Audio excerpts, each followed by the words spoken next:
Call this meeting to order. May I please have a motion to excuse board member Dr. Chris Apodaca from the meeting due to personal family reasons? So moved by Sophia. Eugenio, second. All those in favor, please say aye. Aye. Motion passes. Roll call, Danielle, please. President Mr. Beach, Present. Vice President Mrs. Say, Present?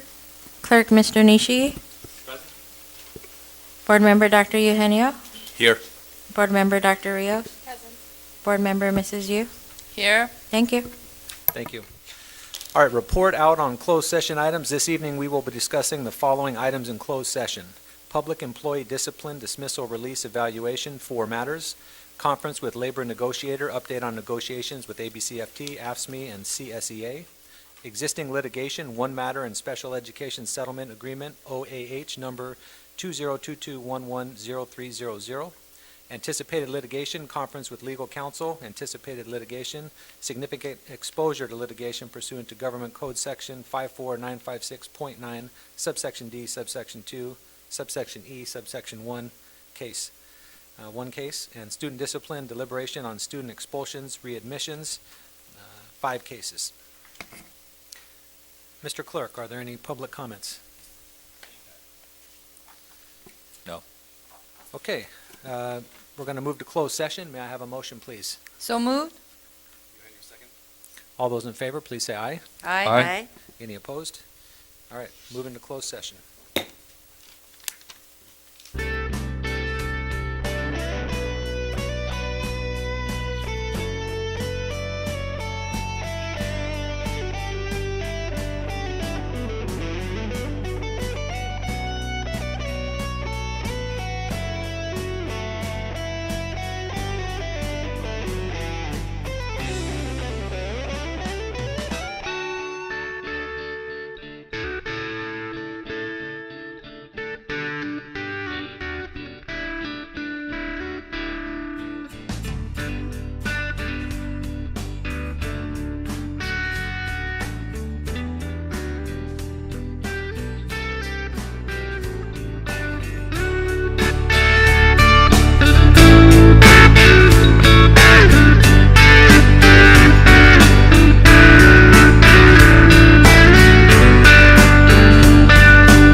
Board is back in open session. May I have a motion? So moved. All those in favor? Aye. Any opposed? All right, we're back in open session. Closed session report out. Tonight in closed session, the board discussed public employee discipline, dismissal, release, evaluation. There were 4 matters. Conference with labor negotiators, updates on negotiation with ABCFT, AFSCME, and CSEA. Existing litigation, 1 matter. Also in closed session, the board discussed and approved a special education settlement agreement in the amount of $24,000, 200 hours of compensatory education and attorney fees in the amount of $9,000 for student OAH number 2022110300 by a vote of 6-0. And finally, anticipated litigation, conference with legal counsel, anticipated litigation, significant exposure to litigation pursuant to Government Code Section 54956.9, 1 case. Also, may I have a motion and a second based upon the board's review in closed session in the matter of readmission for student expulsion case number 2122.1? So moved by Sophia. Second, Nishi. Okay, move that pursuant to Education Code Section 48916A, the board denies readmission in expulsion case 2122-1 based on a finding that the student has not met the conditions of the rehabilitation plan, and further that the alternative educational program available during the expulsion will continue to be the recommended placement available to the student. All those in favor, please say aye. Aye. Anyone opposed?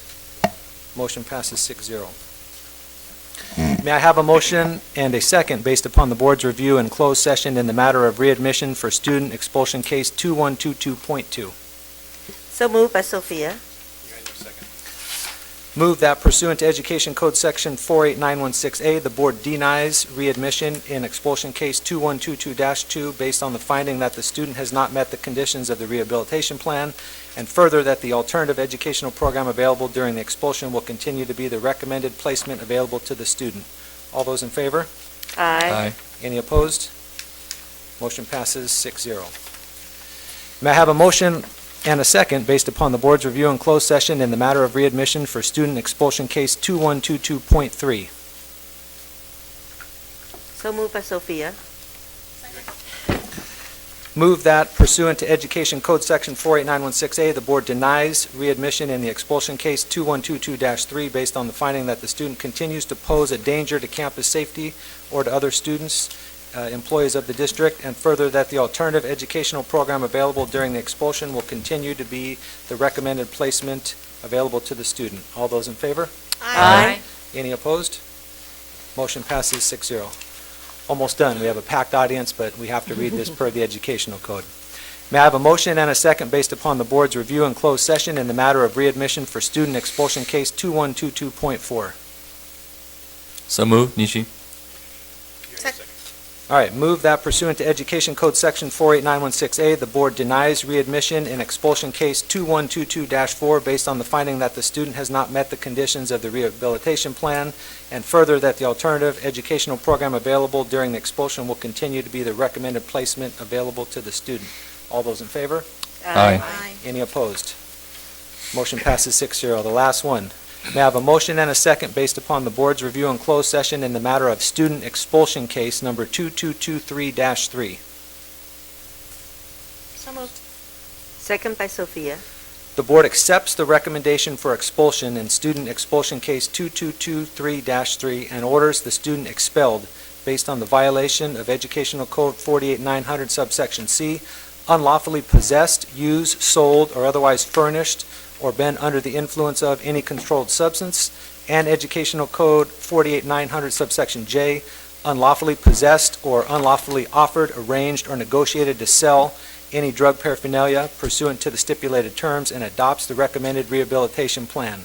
The board sets its regular meeting of June 20, 2023 as the date on which the board will review the student's readmission. All those in favor, please say aye. Aye. Any opposed? Motion passes 6-0. I want to thank you students for waiting so patiently there while I read all that. We're going to move to the Pledge of Allegiance, and we have students from Elliott Elementary School.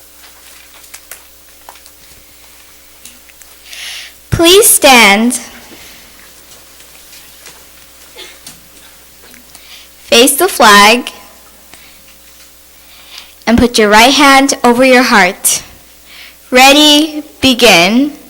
I pledge allegiance to the flag of the United States of America and to the republic for which it stands, one nation, under God, indivisible, with liberty and justice for all.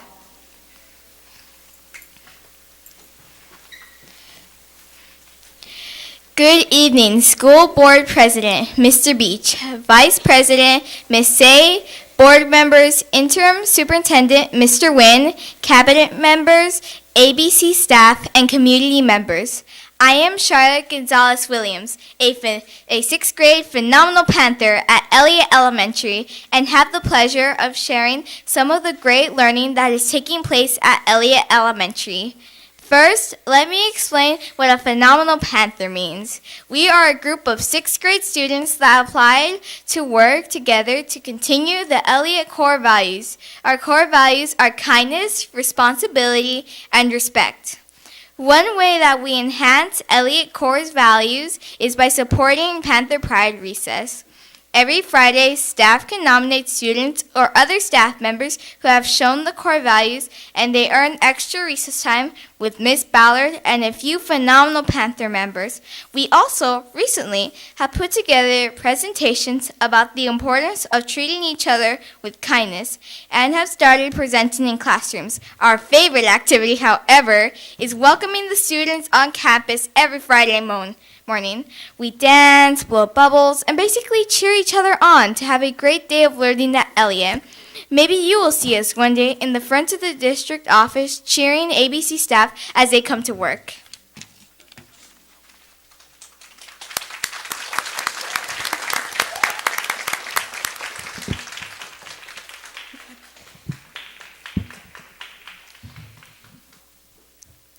Good evening. I am Kelsey Springs. I am another Elliott Phenomenal Panther.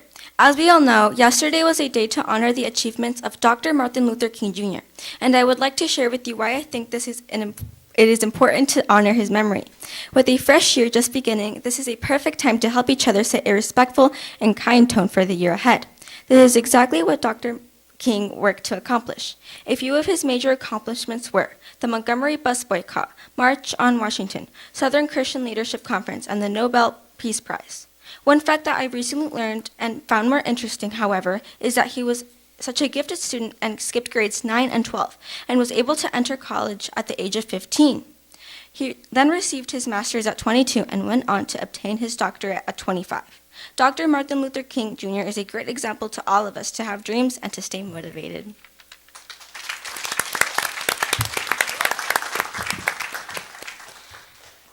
Good evening. I am Rahi Bhakta. I am another Elliott Phenomenal Panther. I have the privilege of sharing with you a bit about our amazing Magnet program at Elliott Elementary. At Elliott, each grade level focuses on a continent, and within that continent studies one country in depth. This year in 6th grade, our focus is Europe. My favorite so far, however, was when I was in 3rd grade. We focused on Japan. I learned about its geography, history, people, and other unique features. I especially remember enjoying making the flag of Japan. We also are fortunate to have technology as part of our weekly rotations. During this week, we received technology instruction from Ms. Glasser and learned to use computers, laptops, cameras, scanners, and other applications to present and enhance different classroom projects. I feel fortunate that we go beyond learning to type by using the technology available to research, organize, and present different ideas and information. Another part of our Magnet program and weekly rotations is music. Miss Lindsay, our music teacher, and mine, meets with each grade level weekly to teach us about melody, rhythm, and harmony. I always look forward to our weekly music classes because it is such a fun experience learning about music, and our families look forward to our music concerts. We had our winter musical extravaganza right before winter break, and it was a huge success. As 6th graders, we sang Happy Hanukkah and did a rhythmic coordination to the French Christmas carol, Pas de Pan. It was so much fun.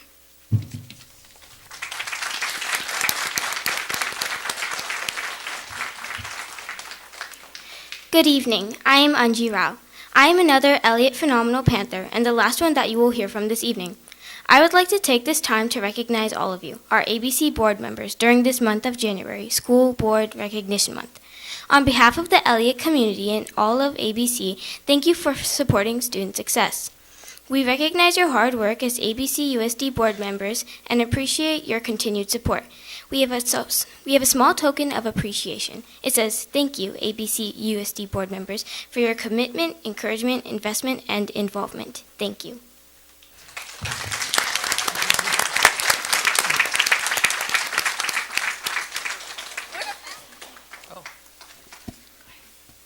Wow, this is extremely thoughtful of you all. We appreciate it greatly. Thank you very much. Thank you. Thank you. Thank you. Thank you so much. You guys did such a Any great board job. comments? Can I say something? Sue? Yes. Wow, that is phenomenal. Girls, you guys did a fantastic job.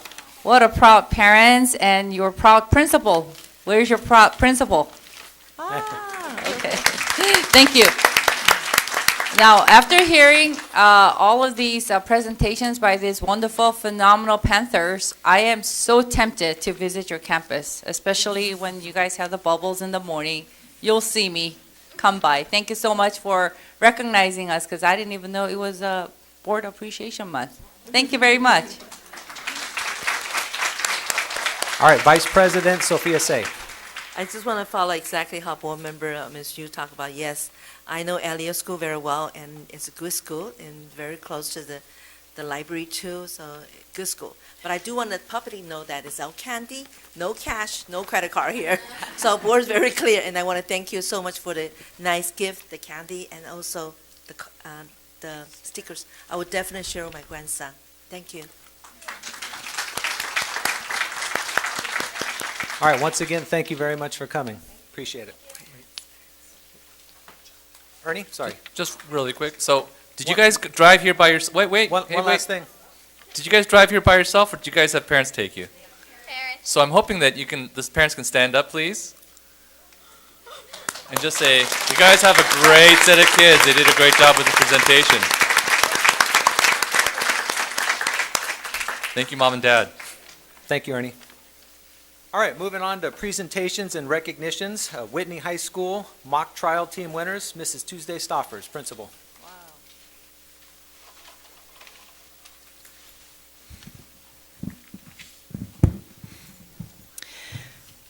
Good evening, Board President Brad Beach, Vice President Sophia Say, Clerk Ernie Nishii, members of the Board, Interim Superintendent Wynn, Cabinet, and community. Tonight, I come to you as the proud principal of Whitney High School to recognize our mock trial team who placed third in Los Angeles County's mock trial program. The Los Angeles Mock Trial Program is an academic competition in which over 2,500 high school and middle school students compete at the county level. Student teams study a hypothetical case, conduct legal research, and receive guidance from volunteer attorneys in courtroom procedures and trial preparation. The trial itself is a simulation of a criminal case in which students portray lawyers, witnesses, court clerks, bailiffs, and thus requiring a working knowledge of our judicial system while developing their analytical abilities and communication skills. Every participating county hosts their own competition, and the winners go on to the state finals. Winners of each state go on to compete in the national championship. This year's Los Angeles competition hosted over 80 schools and over 100 teams. I would like to thank our students, attorney coaches, David Miyamoto and Pam Lee, and teacher Sunny Yoon, who put in countless hours of practice to place third in all of LA County. Our mock trial team beat out last year's first and second place teams, and this is the first time they have made it to the podium. As you can imagine, we are ecstatic about making Whitney High School history and showing LA County what it means to be a Wildcat. Congratulations again to our Whitney students, their teacher, Sunny Yoon, and their attorney coaches, Pam Lee and David Miyamoto. Go Wildcats!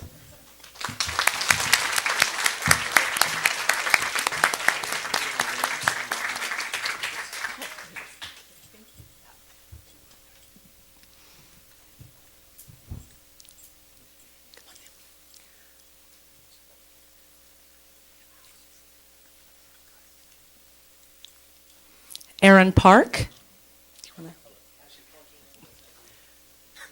So while, and we brought our we brought our plaque as well. We'll use that when we take a picture. All right, Aaron Park. Anisha Kumar. Audrey Park. Braden Lee.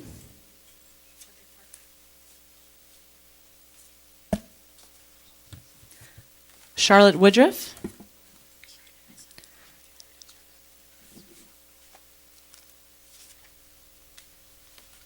Dana Chung.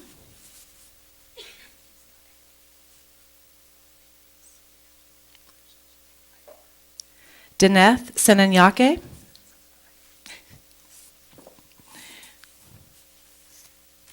Dongju Ko.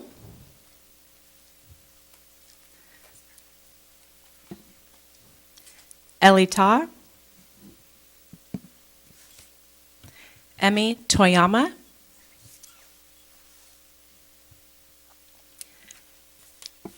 Caitlin Lee.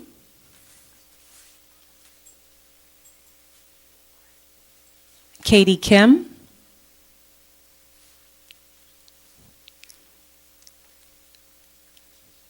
Crystal Lynn.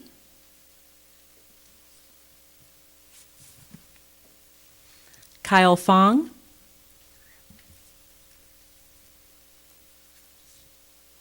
Melissa Meng.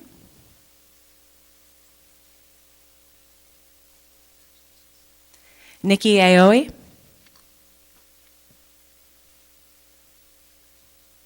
Samarth Sethi. Sydney Chen.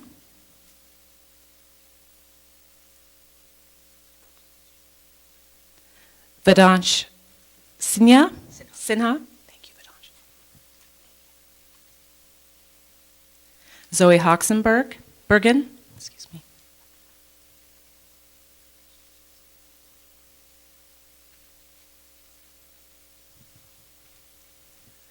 These are our mock trial competitors. Thank you. Let's give them a round of applause.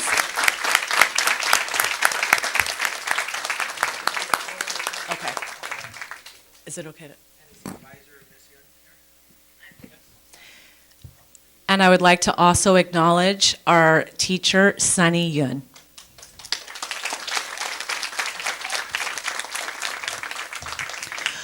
Also in attendance is one of our attorneys, Mr. David Miyamoto, if you could join us.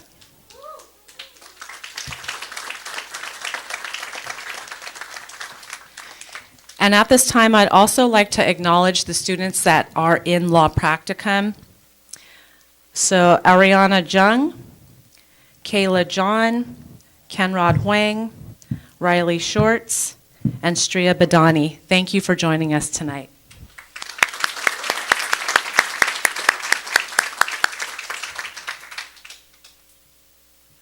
President Beach, what would you like?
All right, as they walk off, how about one more round of applause, please, for our Whitney High School students?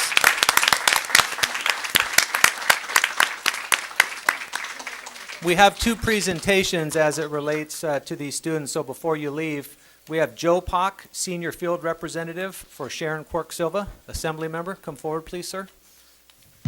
Thank you, Mr. President. Honorable President, Vice President, and board members, my name is Joe Pack, Senior Field Rep for Assemblywoman Sharon Quirk Silva, representing Assembly 67 District. You know, after seeing this presentation, I wish I held on to those certificates until tonight. I gave it out on Tuesday at the City Council meeting, and I didn't even get to talk to anybody, but I'm glad I have a certificate for outstanding and proud principal of the Whitney High School, Mrs. Tuesday Stoffels. For the 45th mock trial competition, Los Angeles County mock trial program, in recognition of the third place winner in the senior division. As she mentioned, this is out of the 82 schools, so it's not a small achievement at all. So on behalf of the 67th Assembly District, I commend you for your outstanding and excellent leadership provided to the Whitney High School mock trial team to compete in an academic competition. Congratulations on the third place winning team out of 82 teams. Best wishes on your future endeavors. That means getting the first place next year. January 17, 2023, Assemblyman Sharon Quirk Silva. May I present this to Mrs. Staffer?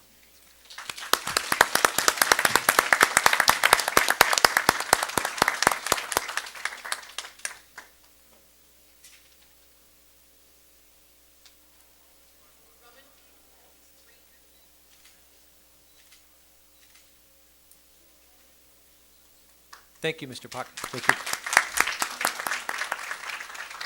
Okay, now Hilda Palacios, Whitney High School Education Foundation. Thank you so much, Mr. President Brad Beach. Good evening, Ms. Sofia Tse, Vice President, Mr. Ernie Nishi, Clerk, Mr. Tom Nguyen, Superintendent, members of the board, Dr. Olga Rios, Ms. Suyu, and Dr. Michael Eugenio. So we come very happy to have you and to congratulate you on this month, that it is the month of the ABCUSD, the board members. So we appreciate you, and we brought you a certificate of appreciation. Thank you so much, and it says, Certificate of Appreciation. This goes to Mr. Tom Nguyen, ABCUSD Superintendent, for providing an excellent service with compromise and diligence to our Whitney High School community. Thank you so much. It comes from the school and from PTSA. Thank you. To Mr. Brad Beach.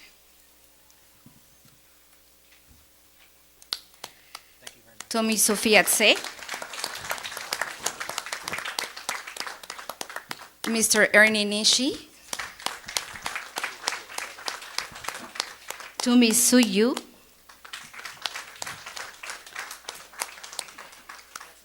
To Dr. Mr. Christopher Apodakas, not today. To Mr. Michael Eugenio. And to Dr. Olga Rios.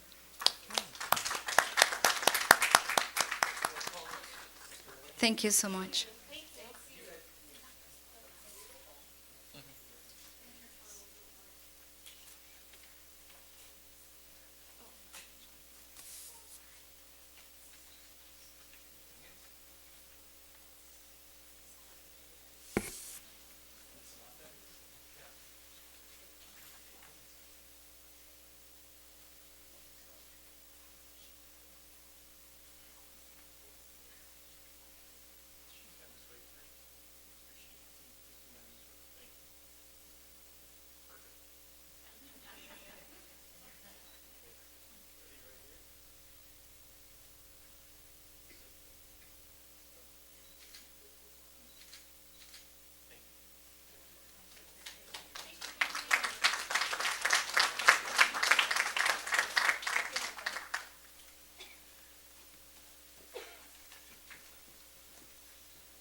Well, I'm very humbled by this. Thank you very much, Whitney, PTSA.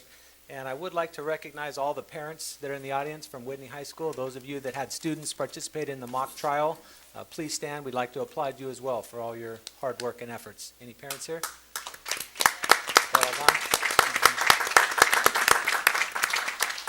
All right, Board Member Ernie Nishii. Yes, I just, before they leave, unless they've already left, want to say congratulations to the coach, because I remember when she asked to have a attorney come, and it was, she was basically doing it by herself. So I think it's a great accomplishment in the short amount of time that they've done this in, and it's hard competition. I'd be very proud to see these people in the legal profession and working together towards solutions. So that's basically what I want to say. Thank you. All right, at this time, I'd like to request board consensus to move an item from the agenda up, the District Aquatic Center. One board member has to leave early and wanted to speak on this topic, so do I have consensus to move that item? Yes? Yes. Yes. Okay, we'll move forward with the District Aquatic Center at Cerritos High School.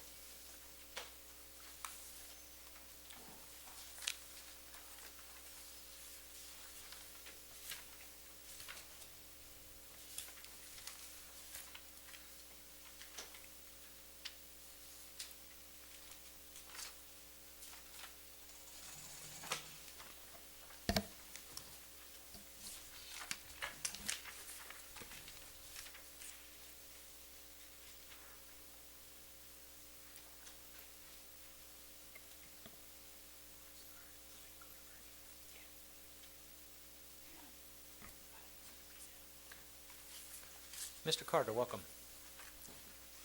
Thank you, President Beach.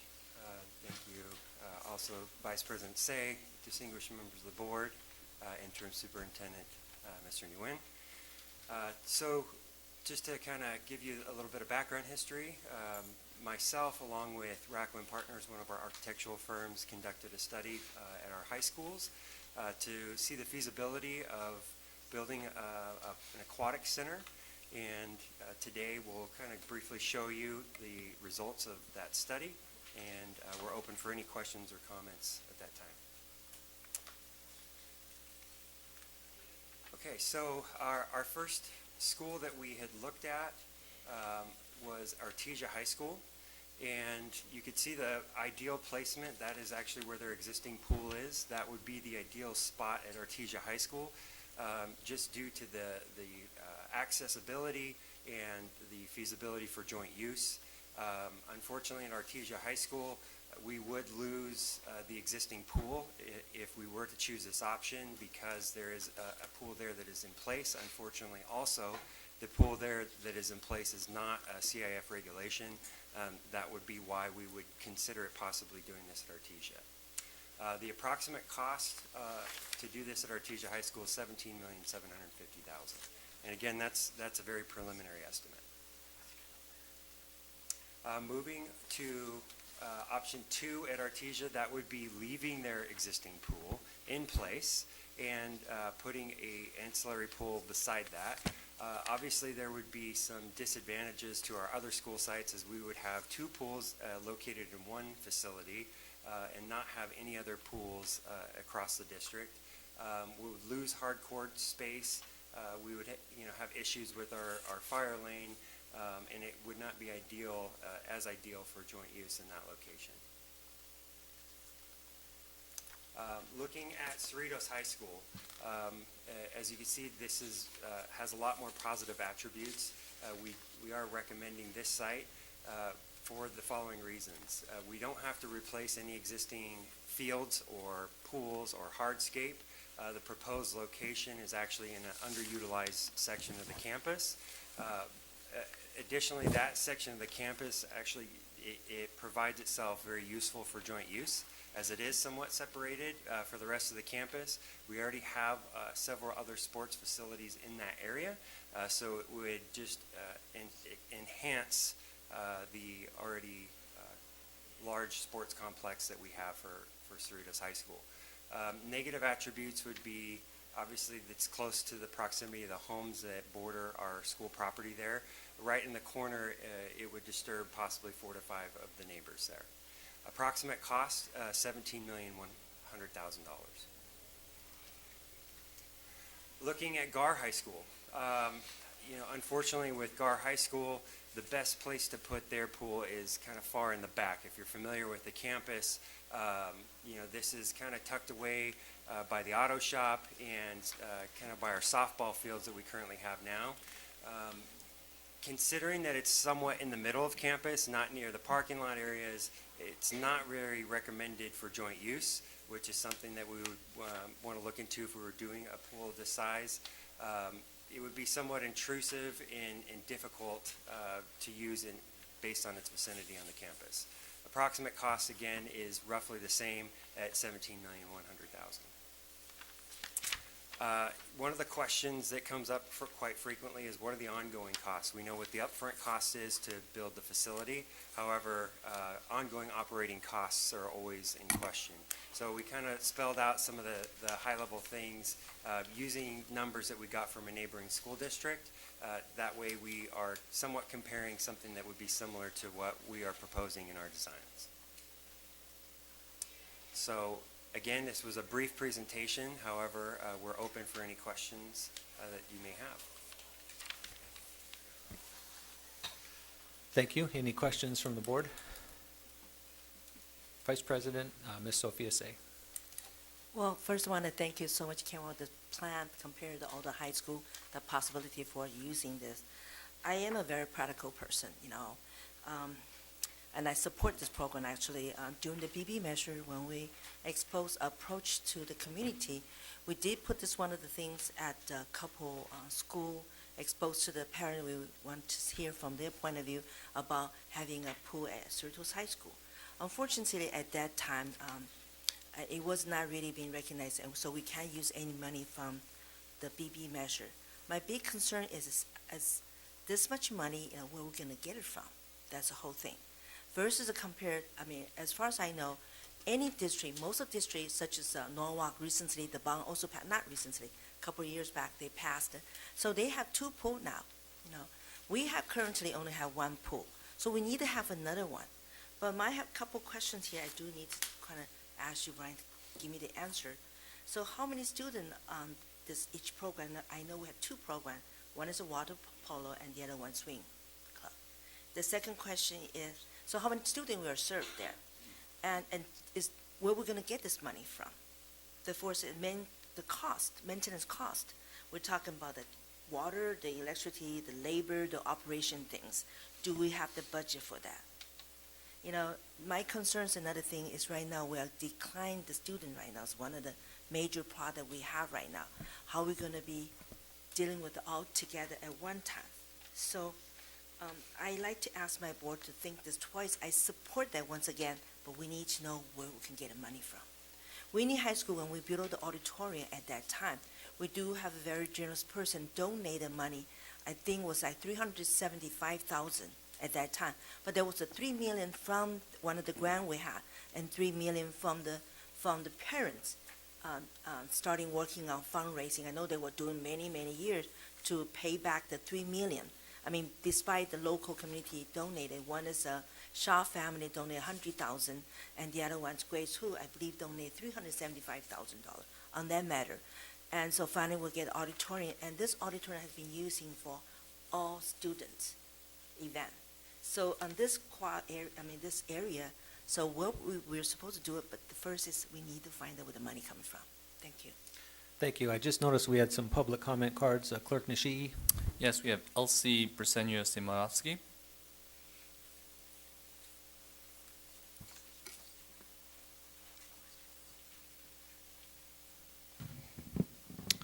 Good evening, Board President Mr. Beach, Vice President C, members of the Board of Education, Interim Superintendent Nguyen. My name is Elsie Briseño Simonovsky, and I'm a proud parent of the ABC Unified School District. I come here today as a follow-up to the parents who spoke back in September. We took the advisory of Mr. Beach, who talked about some good ideas for us to go back and get some feedback from our parents. And so at the discussion at that time during our public comment and the feedback, we did go out and seek some current parent input. And so I'm really excited to share that with you this evening.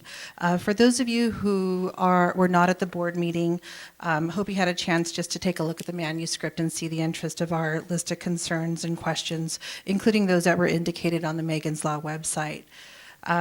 So I'm presenting and just sharing perspective today, again, hoping to share an additional perspective that will gain hopefully some additional traction on behalf of the parents. And a lot of us met with our amazing principal and our coach who's here today, and I know we have a student here as well, that discussed, and they've asked me to share and to be the voice of our team of parents. So I graciously take that on and wanted to share with you that the petition that we had provided from just a course of 20 days between November and December. Our goal was to come to the December board meeting, but we know that there was a lot of transition in the elections, and so to respect that, we wanted to wait until today. Being that time we have approximately, again, it was just a short number of days, 139 parents who completed the petition. And so I'm happy to share that with you or the clerk on the outcomes, but just on that, 100% of our parents were in favor of having a district aquatic center located at the Cerritos High School facilities. And I'll share with you just some of the narrative points that we gleaned from that process. Our hope is that you will take action, going back to the point about securing temporary transportation. That's still an issue to this one as water polo starts to sunset and we go into swim, a proposed budget. Although the conversation is continuing, we want to work together with you. We hope that you can work to locate the money, identify the resources and plans that were developed back as the early 2000s. We want to continue to seek community support by reaching out to the City of Cerritos next. We know that parents and students vote with their feet, and in a time of declining enrollment, the organization cannot afford to lose any more families with the unprecedented declining enrollment that was just mentioned. And so here are some points to consider as we continue to work together to put safety first and to create a discussion to get the District Aquatic Center moving forward. One of the things that we didn't see in the PowerPoint was just what is the investment and the long-term opportunities for students. So we wanted to highlight 3 of those for you. The first one is just the ability for the district to be able to hold future meets and tournaments, building more interest of those outside of our great organization to see as a flagship aquatic center, to be physically present on our campus, and to again see the extended award-winning programs that are within the swim programs and aquatics programs, but also beyond that. There is the example of using a joint use during off-season, such as summer or winter break or even weekends. One of the parents had shared it reminds them of other sports or activities. They use the example of cheer. You know, when there's a cheer event going on the weekend, sometimes they bring their younger siblings to see what can be. Thank you. So it's the same thing for the aquatics of what can be, again, drawing in other youngsters into the campuses. And then the third one is really for scholarships and beyond high school. And looking at recruits, colleges, being on campuses, providing some of our students, especially those who are underserved. The 9th grade team is predominantly Latina, underrepresented minorities, Hispanic students, my daughter being one of those students. And so looking at scholarships and beyond, that as well. In looking at the presentation today, some of us, as we were messaging together, are really interested to see where this quote came from, of $17 million from the bid, or I'm not sure if it was an official bid or not, but we do know that there are other districts who have done this at a much lesser cost, unconfirmed, but Huntington Beach was one who had done multiple pools for less than about $12 million. Another one too would be to look at El Medina High School, who did one in Orange Unified. So in regards to costs, these are incredibly high costs, but I would encourage you to look at more bids and opportunities in the future. Thank you.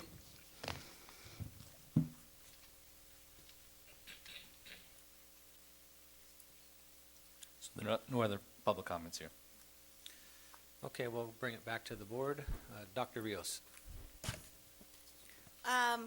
Having a student athlete, I guess I've become very invested in the athletics program, and so I like that we are going to talk a lot more about athletics, and in this case, particular athletics, which is aquatic an aquatic center for our district, which is in high demand. I absolutely support an aquatic center in our district. I want to advocate for Artesia High School for a number of reasons. One of them being that we don't have an aquatic center in the city of Lakewood. Bringing something to that end of the district, I mean, there's a pool there already, and I know that back then, like somebody said earlier, we've been having these discussions for years, and the argument was always that there was no money. Well, now it seems like we can have at least some seed money, and so I'd like the conversation to continue. I'd like the opportunity to talk to the city of Lakewood and maybe even the city of Hawaiian Gardens and seeing if they are willing to help us out with the cost, look at outside funding. Again, my advocacy would be for Artesia High School, just because, again, there is such a great need for that end of the district, and it would benefit the entire district. You know, I know that at Cerritos, right now, our students go to the Cerritos pool that's at the Cerritos Park. And so there is that access, there's, you know, the pool. I mean, and again, it's not at the level that we need, which is at the, I don't know what they call it, but competition level. But we can make it. And, you know, would there be money? And I like that question was raised about cost, because we kind of take it for granted that this is the going cost. But I would also be curious as to, you know, could we get something like this for a little bit less money and maybe do multiple centers?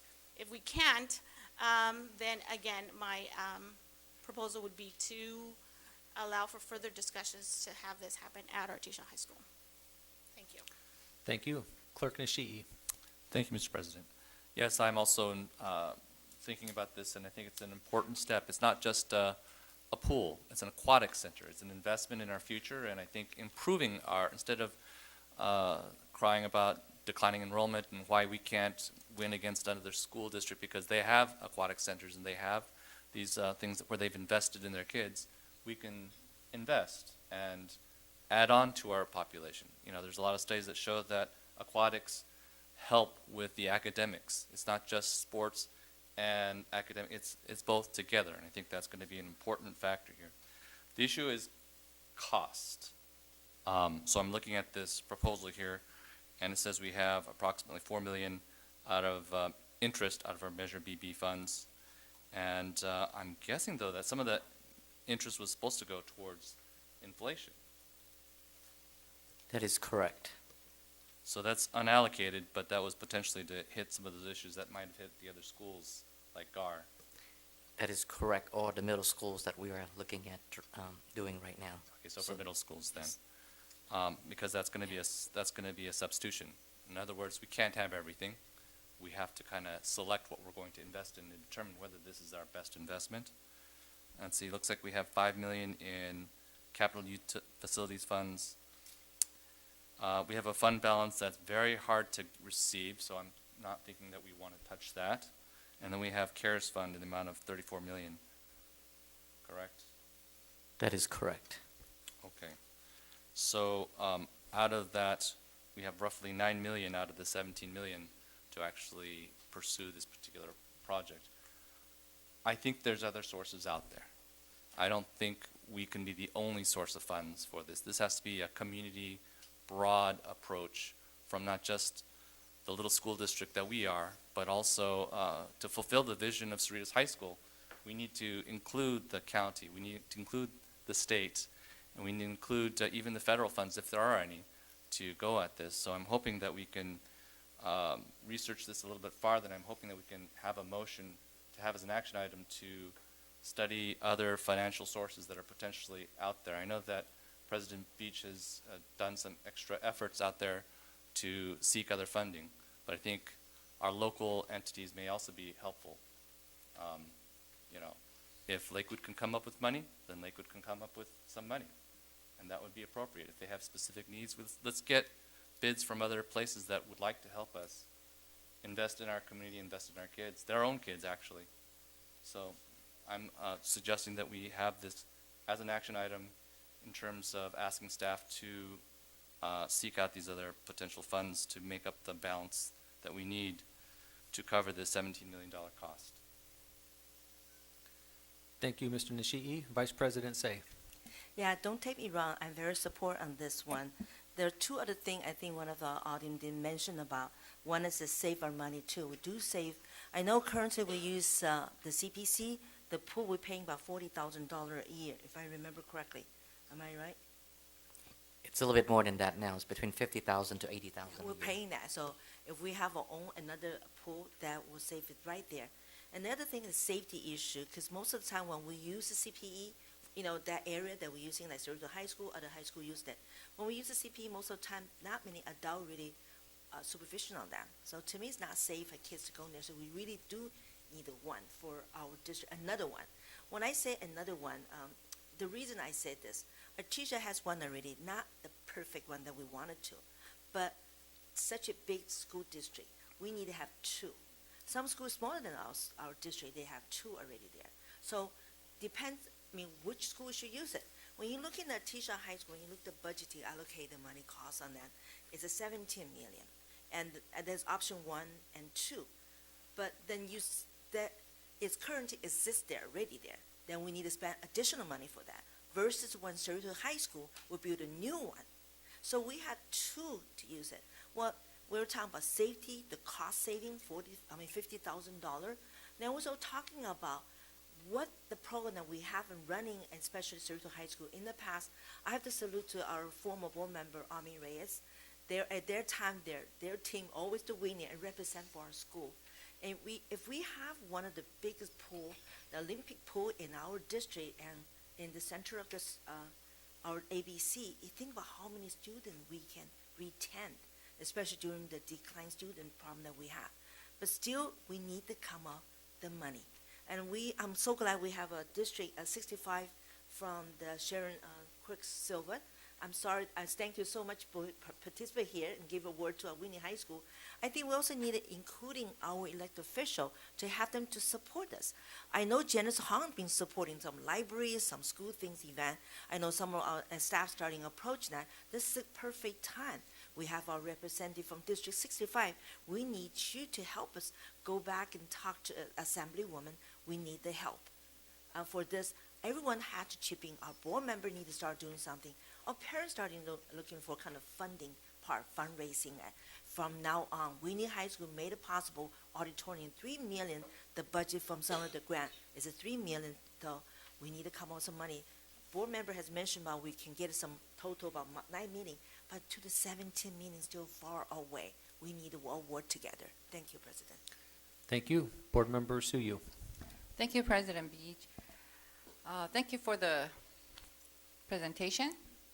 And quick question. I think we all agree that having an aquatic center is going to be very helpful for our students, and we need at least more than one aquatic center, not just CPE, but an additional one in our district that all of our students can benefit.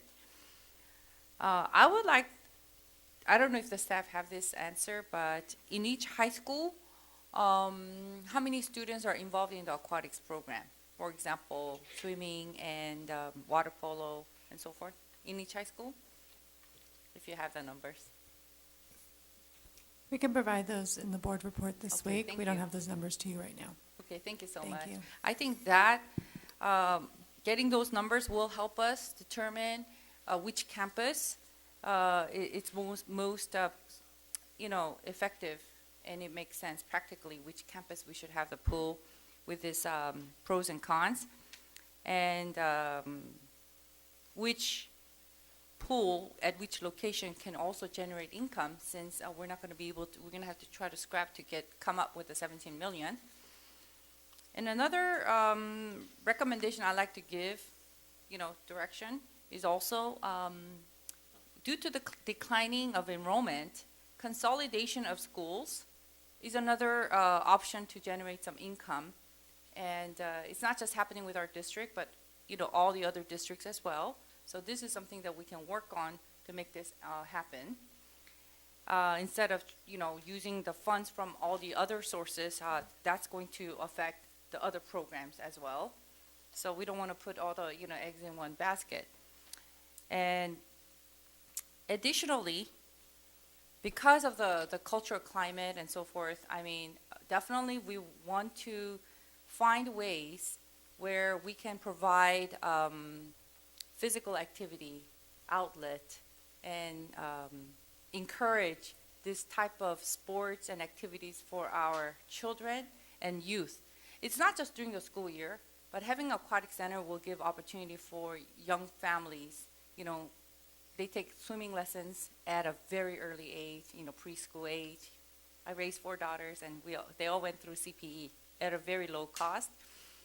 That kind of opportunity given to our ABC students, not just in Cerritos, but throughout the district, I think that would be excellent. In California, everybody needs to learn how to swim. Where we live along the coast. So that is all. Thank you very much. Thank you. Clerk Nishi. So yes, I should have also added, as an attorney, liability is a big issue, so just one lawsuit would take away, so they're going from Cerritos to CPE, and just one situation where a kid gets hurt would be a horrible situation, and we can minimize that if we have a on-site location. But the issue is cost. So this is not a free thing. We looked at the options in our report 1, 2, 3, 4, and do we want to use ESSER 2 funds? Do we want to think of assets that we can sell that are not productive currently, such as we have some sites right across the way, potentially.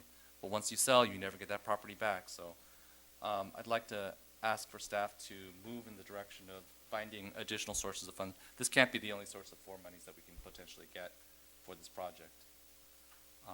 So I'm hoping we have consensus. Also, I have 2 more public comments. Should we wait till the end, or how do you want to do that? Why don't we take public comments right now, and then If it's within the topic, we should. It is within the specific topic. let's do that, please. Okay. So a motion for the public comments?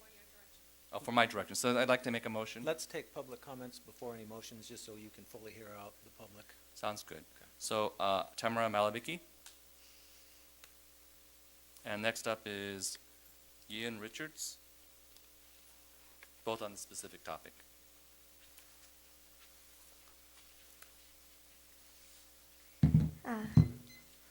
Good evening. Sorry if this is a little off. I wasn't knowing that I was going to speak today. I am Tamara Malabiki, and today I am here to reach out about my concerns for the Cerritos Aquatics team. I believe that we need to put more importance on our school.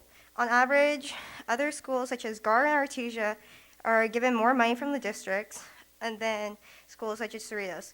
I know from my cousin that GAR has been given the money to update their football stadium and their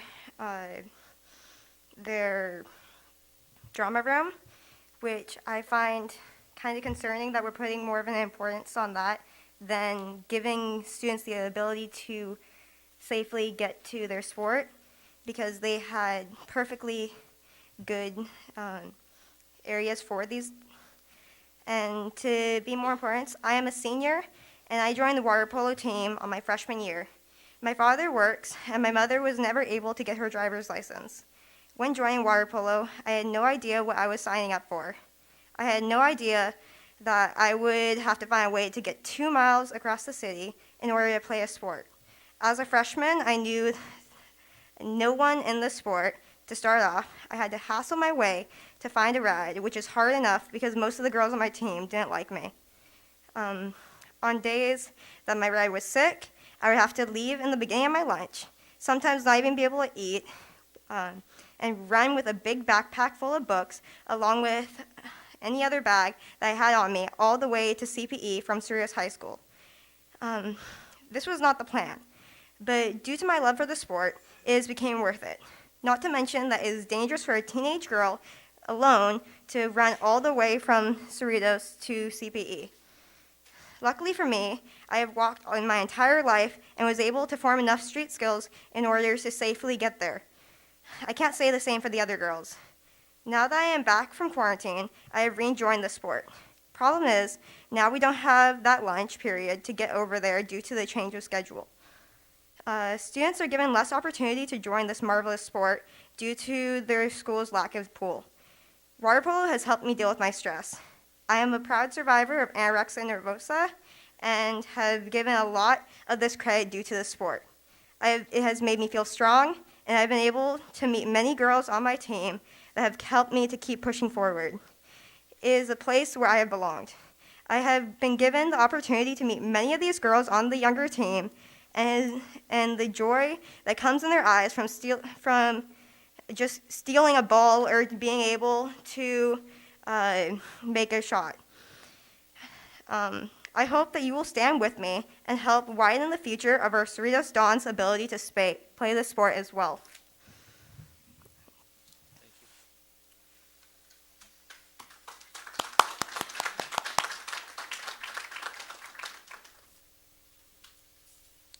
Ian Richards.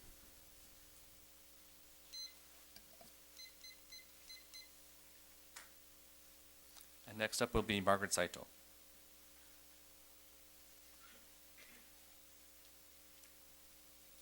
Good evening, board members. My name is Ian Richards. I am a newly hired teacher here at Cerritos High School, and I'm the current aquatics coach for Cerritos High School. I'm here to speak on the advocacy of trying to build a district aquatic center in this school district. I come from Orange County. I come from districts where this is a normalcy to have a pool at every high school. So to see this was an opportunity for me to learn how to do this, especially last year when I got hired on as the coach. This year, as I hired as a teacher, I've realized that there's even more that goes into this in regards to balancing my student load on top of trying to keep my athlete safe and prosperous while doing the sport. One of the things that was brought up was the thought of cost. Coming from Huntington Union, where in 2017 a bid was put through, they were allowed to build 3 pools for $12 million. Due to the rise of inflation, there was a hold on that. But there is the movement that there is something that can be done for the cost. And one of the things that was done was the need for the size of the facility. We've been talking about it a lot. Vice President Z and others have spoken about building an Olympic-sized pool. Something that benefits with a school like ours is that you can build something a little smaller. At 50 meter, you're looking at the additional, due to LA County law, of having to have lifeguards on staff at all times, which is an additional cost. That is something that is also included. If you were to move it down in size, you remove the cost and need for that, while still being able to achieve the absolute goal of what this center is supposed to do. By doing that, that was the way that Huntington was able to save a lot of their income from that. On top of that, one of the things while sitting here waiting for our moment for this board meeting, while looking through a few of the additional educational codes that made up this, that makes up the state and the nation, one of the ones that is included talks about what is required for PE, physical education. One of the effects that is required as a PE to graduate from 9 through 12 is dealing with and taking place in different activities. Listed on the federal website includes effects of physical activity upon dynamic health, mechanics of body of movement, aquatics, gymnastics and tumbling, individual and dual sports, rhythmic dance, team sports, and other combatives. It is included in federal and state law to cover this kind of activity. Talking to some of the PE teachers at our school and others that didn't have the ability to have an aquatic center on our campus, the only instruction that they get is a 10, 15-minute conversation. One of my other jobs is I'm a 16-year lifeguard for the Newport Beach Fire Department. I see these people daily coming in that are not trained in water safety. This is a water-based, or at least an aquatic-minded state. It is something that from nationwide down that this lines up, that is something that needs to be done. I know that this district would benefit greatly from this. I've only been here for 14, 16 months, but I plan to stay for the long term. I can see this as a huge benefit to this district, this school, and then this entire community as well. Thank you. Thank you. Margaret Saito.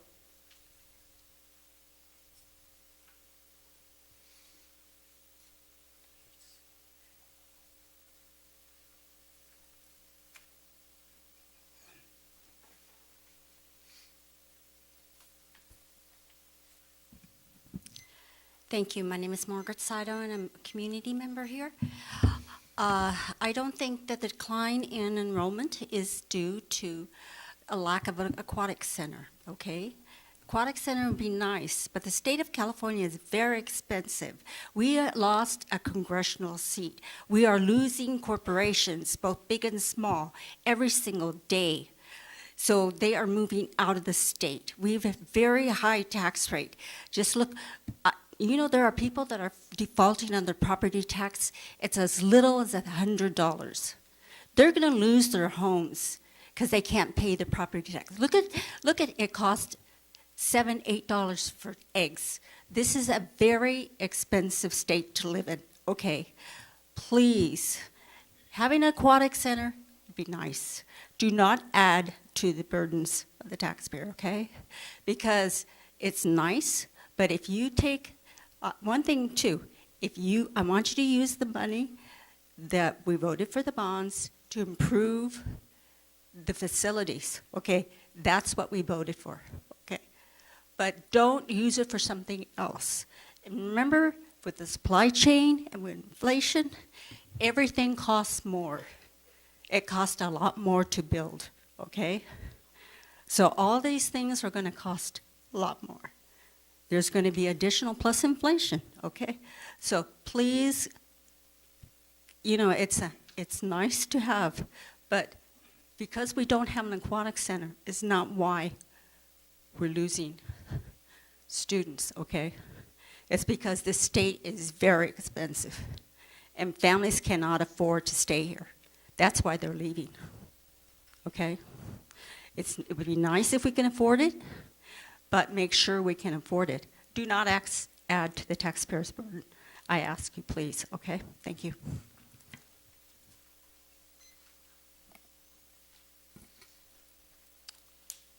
No further public comments. All right, any more board comments?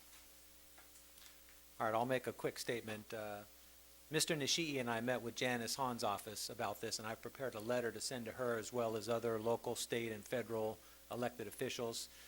My thought is it might be premature to set this as an agenda item before we know how much money we can get from different sources. So I implore all of my colleagues to reach out to people you have personal relationships with. I see Joe Pock in the audience. We're going to be wanting to meet with him and Ms. Cork Silva. I'm going to meet with Congresswoman Steele and State Senator Janet Nguyen.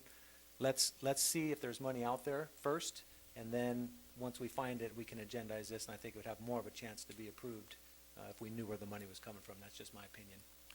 So, Mr. President, I'm thinking that we could direct staff to look for additional sources of funds, including other properties that we may have in relation to this particular issue.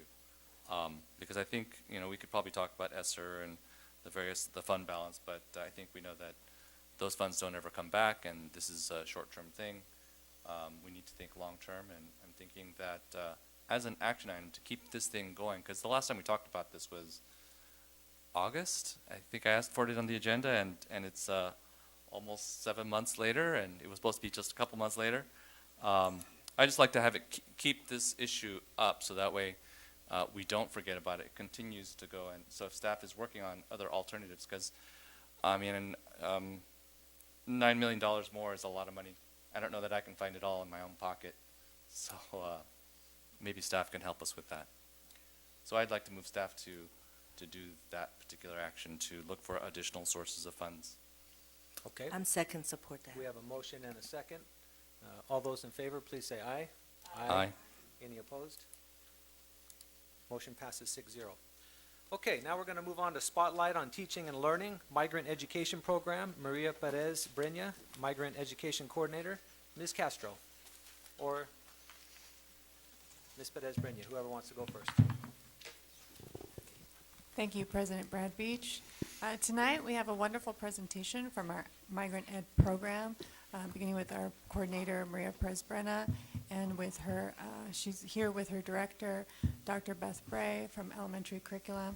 I want to acknowledge and thank all the parents that are here with us this evening, that are here in support of the program, that continuously work with other families to make sure they recruit our Migrant Ed families to really support the program. I myself was able to go to a holiday program that was held at Fetty Middle School.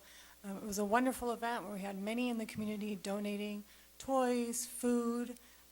We had a local community member from Hawaiian Gardens, who I'm sure Ms. Perez-Brenna could speak directly about, but he had, anybody who came in could get a free haircut if they brought a toy, and those were donated. There was a great sense of festivities and camaraderie and community and family that was there. So I want to please ask our Migrant Ed parents to please stand up so that we can acknowledge them and thank them for all their hard work.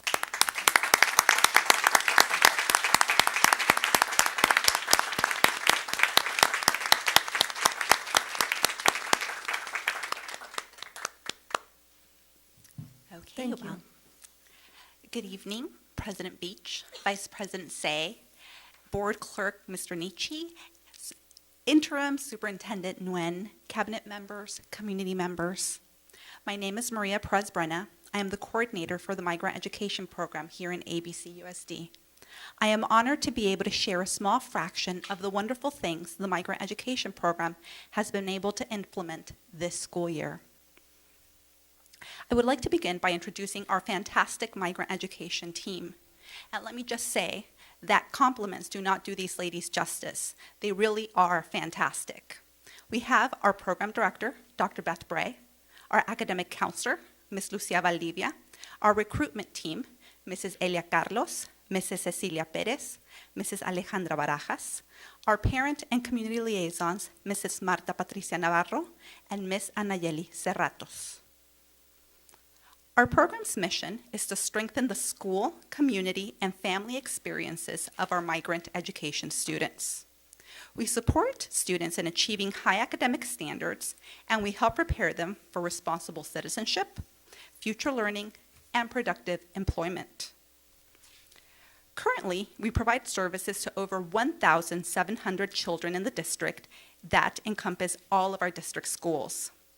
These services may come from direct student support or parent services. This year's student services consist of Saturday School Academy, after-school tutoring, STEM enrichment, speech and debate, financial literacy club, science Olympiad team, and supplemental academic counseling supports. Our parent services include our Parent Advisory Council, parent workshops, parent resource center, community and parent liaison support, and community events.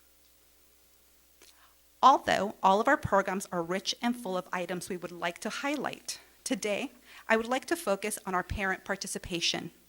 The Migrant Education Program has the good fortune of having a very strong and active parent community that stretches out across the entire district. The Migrant Education team has identified 4 key elements in engaging our parents: resources, access, relationships, and empowerment. Resources. The resources we provide our parents often come in the form of services. As I mentioned earlier, we host monthly parent workshops that cover topics like discipline, communicating with your child, and how to support your student in their academic growth. We partner with Cerritos College to provide GED and citizenship classes. We have a parent resource center where we provide additional workshops. And this spring, we will be partnering with the ABC Adult School to expand our parents' understanding of the resources that they have right around the corner. Access. When the COVID-19 pandemic came to our doorstep, we realized that there was a lot of information available to our parents, but it was not necessarily accessible. Taking this information into mind, we created a website in both Spanish and English. We provide a monthly newsletter that we share via email, text, social media. We make monthly personalized phone calls to all of our parents to invite and inform them of what the program has to offer. We also ensure that we are well informed of what is going on district-wide in the event that we are asked for clarifying information from the parents we are communicating with. Relationships. The team is wonderful at building relationships with the families we serve. Yes, we have meetings and events on a monthly basis. We hold community events. We provide services, but at the end of the day, it is the personalized touch and the time the team dedicates to the families that makes all of the difference. The families feel comfortable coming to Migrant Education with questions and with their needs. They feel a genuine sense of care and understanding that keeps them engaged in what the program has to offer. Empowerment. We pride ourselves in giving our students and our parents agency. All of our parents have a voice, and we are there to listen. In migrant education, we have the opportunity to give our parents a chance to take leadership roles. Through our Parent Advisory Council, our elected parents learn about taking an active role in their students' education. In migrant education, we have 5 members of our District Parent Advisory Council, 3 members of our County Regional Advisory Council, and this year, the State Advisory Council representative for the County of Los Angeles is one of our own ABCUSD parents. I would like to introduce the group of parents who are doing a wonderful job representing our district and our community. Mrs. San Juana Sepúlveda, Mrs. Raquel Cano, Mrs. Esther Ortiz, Mrs. Emma Flores, and Mrs. Norma Angelica Toro are our district representatives. At a regional level, we have Ms. Araceli Torres, Ms. Alba Rodriguez, Ms. Diana Soto, and our state representative for this year is Mrs. Marta Mesa. As you can see, ABCUSD is well represented not only in our district, but across the state. In December, the Migrant Education Program hosted a holiday concert and toy and book giveaway. I wanted to share this video with you because I feel that it is a perfect amalgamation of what our program represents. We had Uno, Dos, Tres Andrés, a Grammy Award-winning musical duo, perform songs that spoke to our community's cultural pride and encouraged both bilingualism and biliteracy. Our community partners donated toys and books to our students and our families. Our high school student workers participated in the event and learned the value of giving back to their community. Our Parent Advisory Council members provided snacks to all of our attendees. Over 200 families participated, which allowed us to give books and toys to over 400 students in our district.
Closing, I do want to say a couple words. Helen Keller once said, "Alone we can do so little. Together we can do so much." This, I think, speaks to our migrant education program. With supportive leadership, with a dedicated staff, and with engaged parents, we can all help our students meet their full potential. Thank you.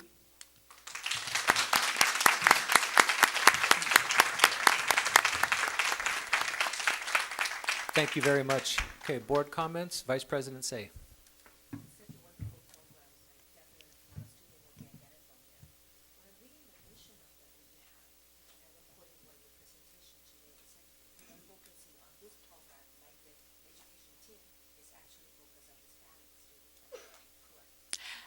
Not necessarily. So we do have students from a variety of races. Yes, primarily our students are of Latino descent, but we do have students that are not Latino. That is not a requirement to be part of the program. During your presentation, I heard all the staff that we have, the recruiters and parent liaison and our coordinator, because of most Hispanic teacher, which is I see in some area needs to help on that. But I think it's such a great program. My wish in the future will be exposed to more, because migrant not just only one culture, so I have more people out there. We need to outreach them. Use it as a sample to reach out more parents, more students as needed. Thank you. Clerk Nishii. Thank you, Mr. President. Couple quick questions. Well, by the way, the people who are here as presidents, parents representing, you should stand up and be recognized. So first, let's do that. So,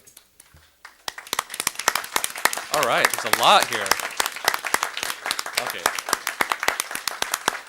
Well, that's really important because they're coming out for their kids and making their families strong through this program, not just, they're going to be successful kids because of these parents. But I noticed there's some corporate sponsors in that thing. So you have corporate sponsors? Well, I do a lot of outreach. So we did work with Baby to Baby. We work very closely with Barnes & Noble. Yeah. So that's just, again, it's that outreach with the community and outreach that I and my team build relationships with the businesses that are in our community to be able to help us. So Baby donates Yes. various necessary Yes. things, and then Barnes & Noble is a great corporation that they can help out with all that stuff, things that we can't always pay for ourselves. Absolutely. So academically, does this program seem to show a lot of academic promise in terms of the kids and, with or without?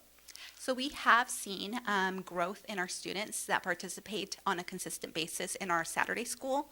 That is primarily for our students in grades pre-K all the way up to 8th grade. And then we do offer tutoring primarily and our academic counseling support for our students in high school. So our academic counselor, Ms. Valdivia, she does go to all of our high schools, to Cerritos, to GAR, and to Artesia to provide that support to the students. So we have seen that support, and I think one of the big pieces with the student advancement is the parent piece, the fact that we help the parents feel like they are a part of that community, so they are more invested and more willing to be able, not willing, that's not the right word, but more, they feel safe to be able to bring their students to these extra support services that we are offering. So that's great. So you get the parents involved, and the parents will help the students, and that's the critical element for any successful educational program. So good job. I have nothing else to add. Board Member Suyu. Yes, thank you, President Beach. Thank you, Maria. Miss Maria, thank you so much. I mean, your efforts in bringing the messages in two different languages and making phone calls. I mean, all that efforts for community outreach with the parents and families, I think I have to applaud. That is fantastic. And that's probably why you were able to bring in so many people in that holiday, event. 200, that's amazing, Especially, I'm sure most of the parents are working parents, right? Yeah. I remember I came to America, second grade, and I was kind of thrown into classroom in the early 70s. There was no ESL program. We were like taken out during the class, and it was really tough to catch up with reading because I was not fluent in any one language. And on that note, I know that during the pandemic, a lot of our students, we struggled. I mean, it's just pandemic, right? We can't really blame any one source. But I know that migrant education students who are in this category did struggle. I mean, the scores came out a few months ago, and it was pretty low. And it seems like you do have after-school programs and Saturday programs where they are getting that extra help. Yes, so we are at our Saturday school focuses primarily on English language development and on mathematics. So we are focused on academics. We do offer enrichment, of course, so we try to make it fun when they do come on Saturday. Good. But our focus is academics for our Saturday program as well as for our after school. That is primarily focusing on our students' academic needs. Of course, yeah. I mean, it's, other programs are great, but those are all extra, but the core is academic, and I'm so glad to hear that. And of course, you have excellent support from our district, and you're fantastic, energetic, driven, and thank you very much. I also like to ask all the teachers and, the assistants that you called out for them to stand up to be recognized, because I know they just wait. Migrant education staff, Yeah, if you staff, can stand up. Stand up, so we can give you, yeah. Thank you. Thank you very much. Thank you for your efforts. Keep it up. Ms. Perez, Brenna, to you and your staff and all the parents, I want to thank you for all your hard work in this program. It means a lot to us, and we really appreciate it. Thank you very much. Thank you.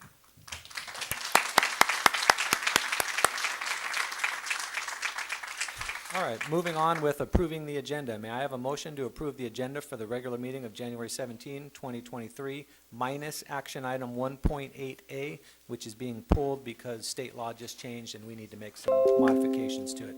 So moved by Sophia. Second by Nisha. All those in favor, please say aye. Aye. Motion passes 5-0. Approval of minutes. May I have a motion to approve the minutes of the regular meeting of December 13, 2022? Second, Nishi.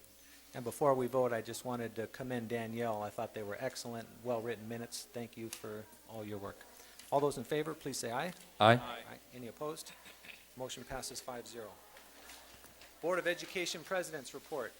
I can't believe it's only been 1 month since I took the gavel up here because I've done so much and I want to report back to the community. I first want to say Happy New Year to all of our staff and families. Let's make 2023 really great. I want to thank Mayor Chongvo of City of Cerritos for inviting me and my 2 daughters to go on the holiday float. We had a blast driving around Cerritos saying hi to all the families, and I represented the district in that capacity. The demography study is almost done. I'd like to remind a couple of our colleagues to make their appointments to the Facility Consolidation Committee. That's probably going to start in February, so let your appointees know that that's right around the corner.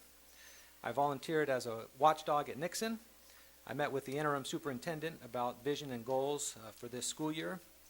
I attended the ABC District Holiday Breakfast and told the staff how much we appreciate their hard work. I went to the Leo Holiday Performance, went to the Nixon JJJ Holiday Show, went to the Gar High School Holiday Band Concert with my youngest. Wanted to commend them on an excellent performance. Went to the Nixon School Site Council meeting and their PTA meeting. I was invited by ABCFT President Ray Gear to attend their site rep monthly meeting. I want to thank him for that invite. I visited Fedi Resource Center. I want to thank Martha Martinez for the tour there. Attended the swearing in of Congresswoman Michelle Steele. And lastly, my 30 Schools in 30 Weeks is starting on Monday the 23rd at Carmenita. I want to thank Scott Smith for all his work in advance of this wonderful tour where we're going to highlight all of our schools and show the special things that they're doing, so I'm excited to start that this Monday. All right, that's all I have. Interim Superintendent's Report. Mr. Nguyen.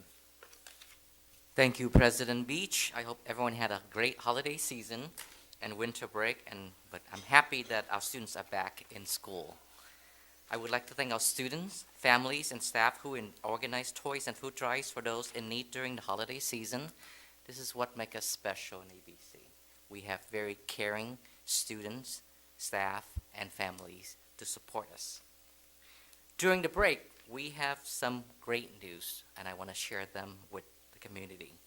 4 of our schools are named the 2023 California Distinguished Schools. They are Cerritos Elementary, Gonzalez, Stowers, and Whitman Elementaries. So we have 4 of our own schools are named by the state as California Distinguished Schools. Today, just today, we also received notice from the College Board announcing that Whitney High School was honored with the AP Computer Science Female Diversity Award, which means that more than 50% of the students in the AP Computer Science, female, are girls. So we're very proud of that, and this is Whitney's one of the few schools in the state of California to receive this distinguished award. So congratulations to Whitney, the Whitney team. Back in November, the voters overwhelmingly approved Proposition 28, more than almost 2/3, more than 60%, which provides arts and music funding for schools, for public schools. So just so you know that beginning with next year, in the 23-24 school year, ABCs expect to receive almost $3 million to be spent exclusively on arts and music programs for our students. 99% of the funding have to go directly to the schools, and 80% of those have to be spent on personnel to support art and music programs. So this is an ongoing funding approved by the voters of the state of California. When we came back from the break, we received notice or news from the governors for the 23-24 budget. So California has gone from almost $100 billion in surplus last year to about $22.5 billion in deficit. So, and it could grow up to potentially $60 billion in deficit, depends on the condition of the economy in this year. So we are prepared for what's to come, but in the governor's budget proposal, it appears that education fundings are somewhat protected at this point. So we are looking at just to expect to receive cost of living adjustment COLA for next year, which is at this point is about 8.13%, and that's it. There were some additional cuts to another program, but at this point it's largely protected education funding. So we're happy to see that. This is a very early stage of this budget process for next year. Between now and June, the legislature will discuss, debate, and make recommendations on the final state adopt budget, which will happen in June. And of course, we'll take that back to the board for approval. That is my report, Mr. President. Thank you, sir. Okay, moving on to student board representatives. We have Meher L. Oyer and Alyssa Johnson from Tracy High School. Welcome.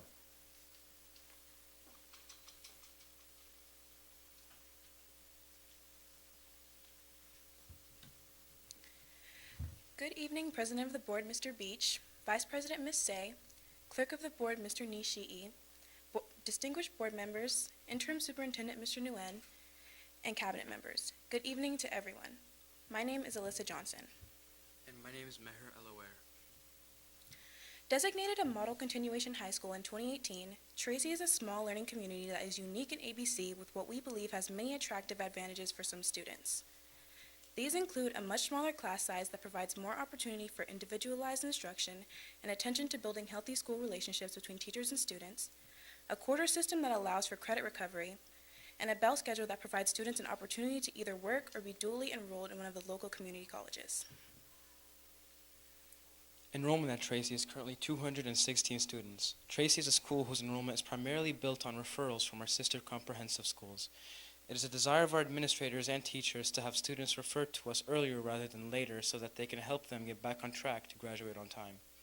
Recover the necessary credits, returning to their home schools, being successful and graduating on time is the immediate mission of a student enrolled at Tracy High School. To enhance this mission, Tracy implemented a 6-period day for the 2022-2023 school year versus a 5-period day in the previous years. This change means students can increase the number of credits they can recover over the course of a quarter. Students can also elect to enroll in 7th and 8th periods classes, providing them the opportunity to potentially earn 40 credits in a single quarter. However, increasing numbers of students are choosing to stay at Tracy because they are participating in dual enrollment. This program, under the supervision of teacher Anthony Oda, is the result of strong collaboration among Cerritos and Long Beach City colleges and Tracy staff with the full support of the district. Approximately 50 students are participating in this opportunity. Dual enrollment is a great opportunity for Tracy students to earn high school and college credits at the same time. For example, our fellow student Dulce Ordonez is in the 11th grade. By the end of this year, she will have completed 13 units of college study. Her plan is to complete a full 28 units by the end of her senior year. That's a full year of college units while in high school. There are other success stories as well. Former students Stephanie Aguilera and Brenda Gutierrez are examples of what the dual enrollment program can do for Tracy students. When Stephanie graduated from Tracy a few years ago, she had 17 college credits from Long Beach City College. Brenda became the president of Future Teachers of America at Long Beach City College before transferring to Long Beach State University, where she is studying to become a teacher.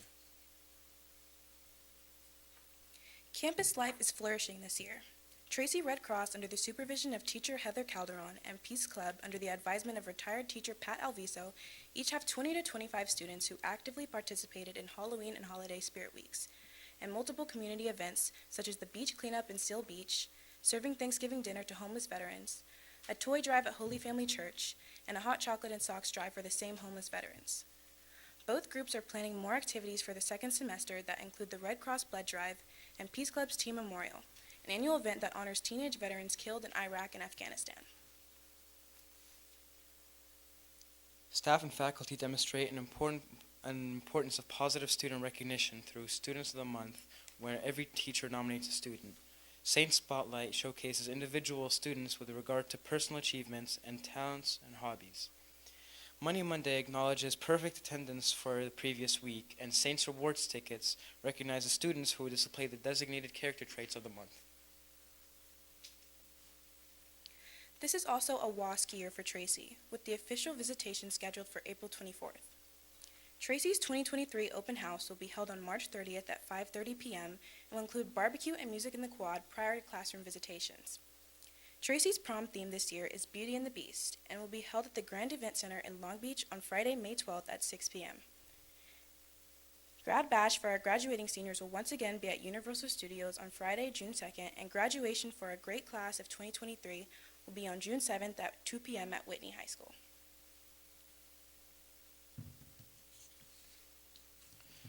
That's our report for this evening. On behalf of our fellow students and staff, we sincerely thank you for this opportunity and to share the many wonderful things that make up Tracy High School.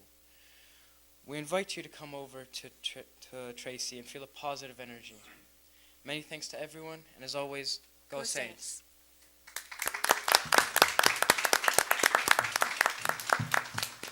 Thank you very much. Any board comments? Clerk Nashii. So that's a great presentation about your school, but how about yourself? What are your plans and dreams and hopes and things like that? I actually will be returning to GAR next week. Next week? Yes. All right. On Monday. I think I'm going to be a teacher. I applied to Cerritos Community College, and I will go there for 2 years, and then I'll transfer to a 4-year. But about Tracy, I've loved my experience at Tracy. It really is a really great school. The teachers and the staff are the best people ever. I never thought I'd be close to teachers like I was at Tracy. It's really a really great school. I think I see a teacher out there. I also plan on going back to GAR, but it will be next year. After that, I plan on joining the Marine Corps, and through there, I hope that they can guide me to the right direction, because I personally don't know where I would go. But through my year here at Tracy, I've gotten a lot closer with teachers than I have in any other school. I've been in Buena Park High School, I've been in GAR, and through there, my experiences were not as good as in Tracy. The teachers were more familiar, the students were nicer to the other kids, and there aren't as many problems as there are in other schools. That's a great thing about Tracy, right? It's one of those schools where if you're a square peg, you can kind of make your future and still be really strong and get to be successful and meet your dreams. So, congratulations. Thank you. Board Member Sue Yu. Yes, thank you, President Beach. I hear these stories, and the people that makes the difference are the teachers. And your principal is here, and the teachers and counselors are here. Can you stand up so we can recognize you? Thank you. Thank you so much. No, really proud of you guys. It was so good, and it's so normal not to really know what you want to do. You're only 17, 18. You have a whole future ahead, and good luck to you at the Marine. You're going to have a great experience. Thank you so much. Alyssa, on Monday, welcome to the Gladiator family. Dr. Eugenio and I are gladiators. And Meher, thank you for joining our military and joining the Marine Corps. Appreciate that. All right, thank you guys very much. Thank you. All right, employee representative reports. Mr. Ray Gear. All right. Thank you, sir. All right. All right, public comments. Clerk Nishii. Yes, people wishing to address the board shall fill out a card located at the table at the door and placed in the silver tin right over there. Speakers will be called in sequence during public comment section, which is limited to 1 hour. Hopefully we don't have another hour here. And each speaker to one presentation in 5 minutes unless the board wishes to waive the time limit. Those who have a group concern are encouraged to select a spokesperson to address the board. Persons wishing to address the board on a specific agenda item at the time the item is under discussion are limited to 5 minutes each and will be called to speak following the staff comments and prior to the board's discussion and taking action. Adverse remarks about a person's race, ancestry, ethnic group, identification, religion, color, national origin, sex, sexual orientation, gender, mental or physical disability, or age may not be made. Please avoid remarks or charges reflect upon the character, motives, qualifications, or ability of any school district employee, and I will be enforcing that. Concerns present to the board will be followed up and addressed by the appropriate staff, but as it's not on the particular agenda, it may not be discussed immediately right here, right now. So in terms of public comments, I have one for Mr. Joe Pack.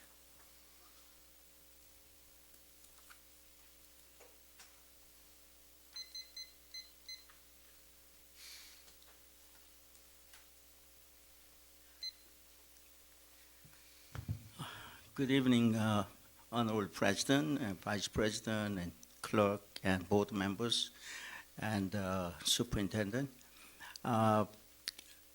Earlier, President Beach said, New Year, Happy New Year. Now, Lunar New Year is coming up this Sunday, January 22nd, and for the first time in California, AB 2596 by Assemblyman Lowe in Santa Clara passed the state legislature, and the governor signed it, and it's been chartered at the Secretary of the State. So Lunar New Year is official California state holiday.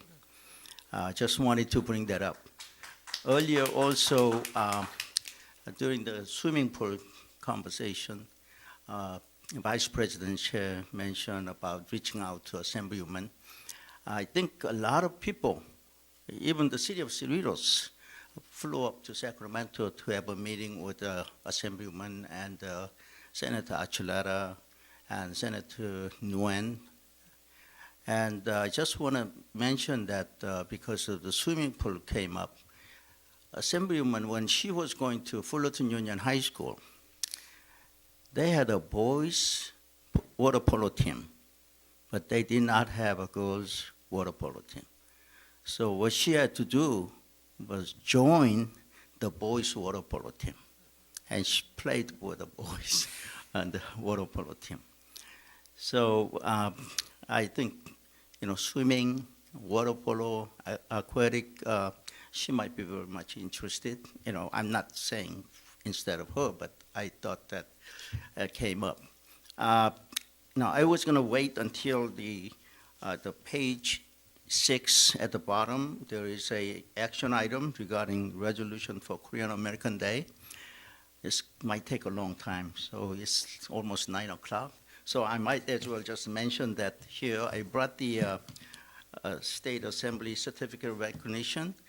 And this year, Senators Dave Min and Tom Umberg and Assemblywoman Sharon Cook Silva jointly introduced Senate Concurrent Resolution 10 to proclaim the January 13, 2023 as Korean American Day. And it has passed, and they've been celebrating up and down the state, Sacramento, and I was at the Cerritos City Council to present that. And tonight at the City of Fullerton, my colleague is making a presentation. And it's the same certificate that I made, and I've been using it many, many years. I've been working with Assemblywoman ever since she got elected in 2012. So I've been just changing the dates. And this year is 120th anniversary. So it's just to acknowledge the contributions by Korean Americans. 102 very brave Korean men, women, and children came to Hawaii January 13th, 1903. On the 100-year anniversary, I was in Hawaii to be part of the celebration. And we are in education, in politics, in economics, and social services, making a contribution to this rich American culture. So at this time, if I may present this certificate to the board president, I would really appreciate it.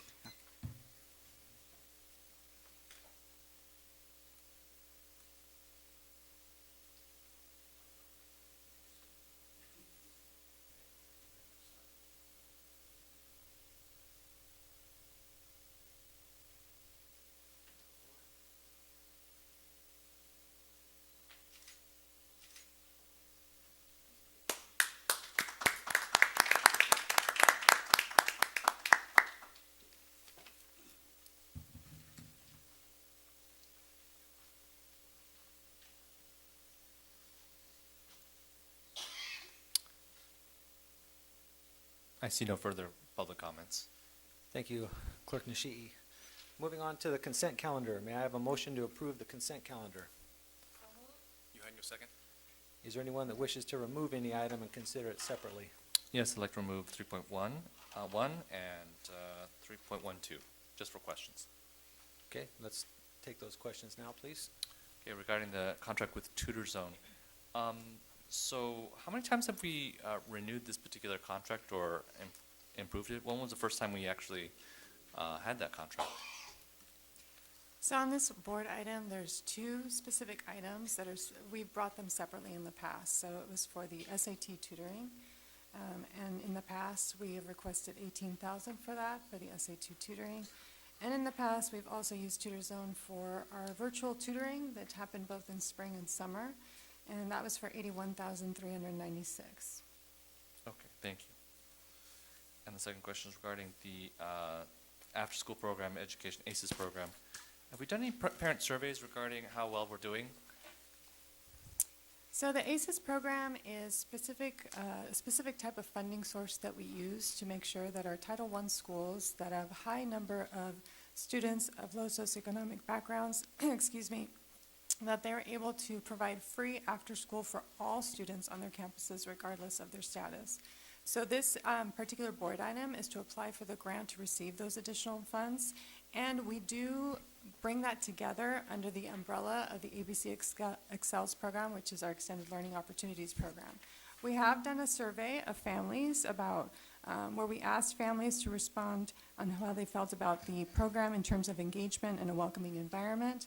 I'm happy to say that 85% strongly agree that we provide a very welcoming environment, with about 12% saying we meet the standard as well.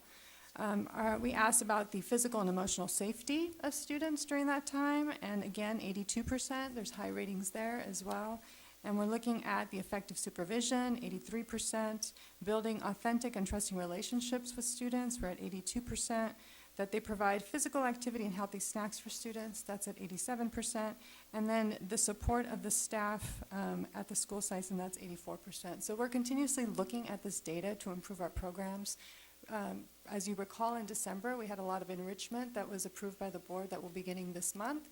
And so we expect that families, we will then provide another survey to see how they like those enrichment services, which include the Bollywood dance, they include the DJ scratch music, as well as the speech and debate.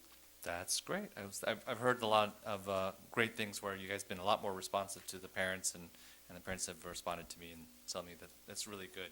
But just wanted to see if there's also data out there. Thank you. Appreciate it. That's all, Mr. President. Clerk Nishii, are you okay voting on these items along Yes, with all I the am. others? Okay. All those in favor of the consent calendar, please say aye. Aye. Any opposed? Motion passes 5-0.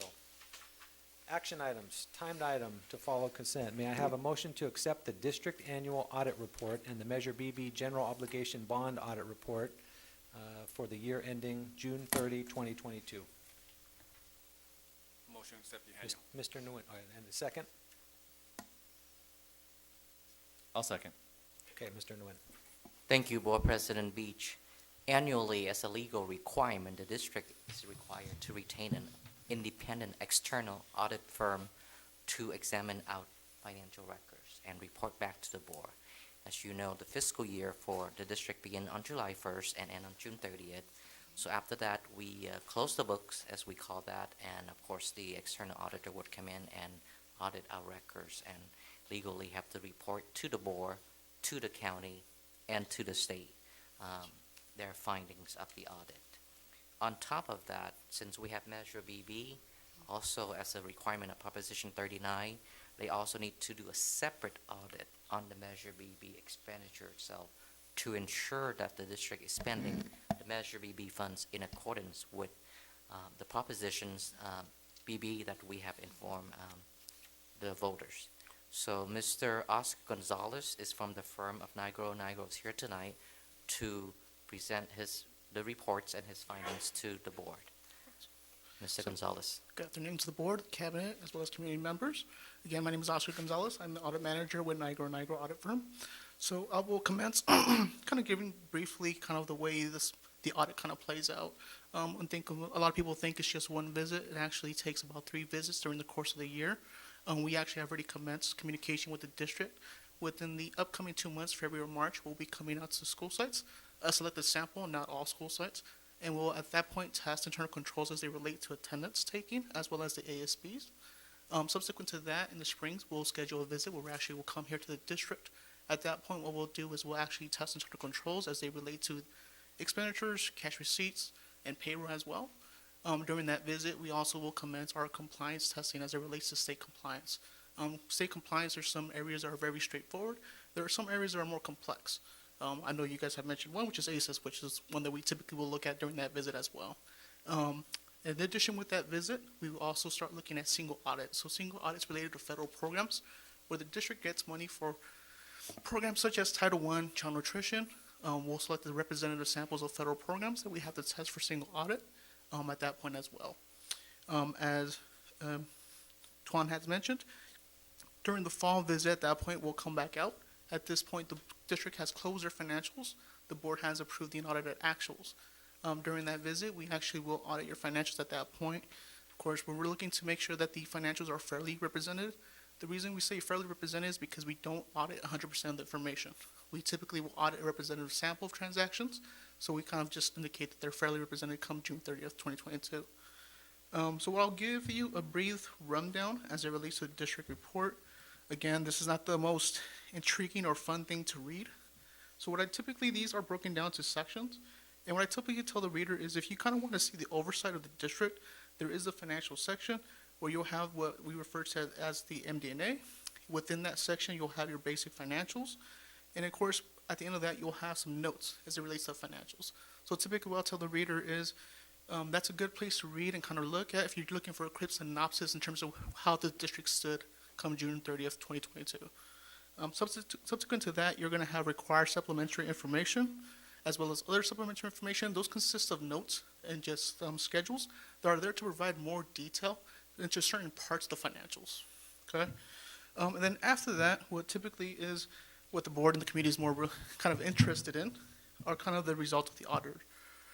So that's kind of the findings. So in this case, for the 21-22 audit year, there were no findings to be reported. ABC was issued an unmodified opinion, which technically is a clean opinion in this matter. Okay? So if you guys have any questions in terms of the district report, I'll take those at this point before I address Measure BB. All right. Board Member Vice President Sophia Say. Thank you, President. Just want to reconfirm to the public so they will kind of clear out.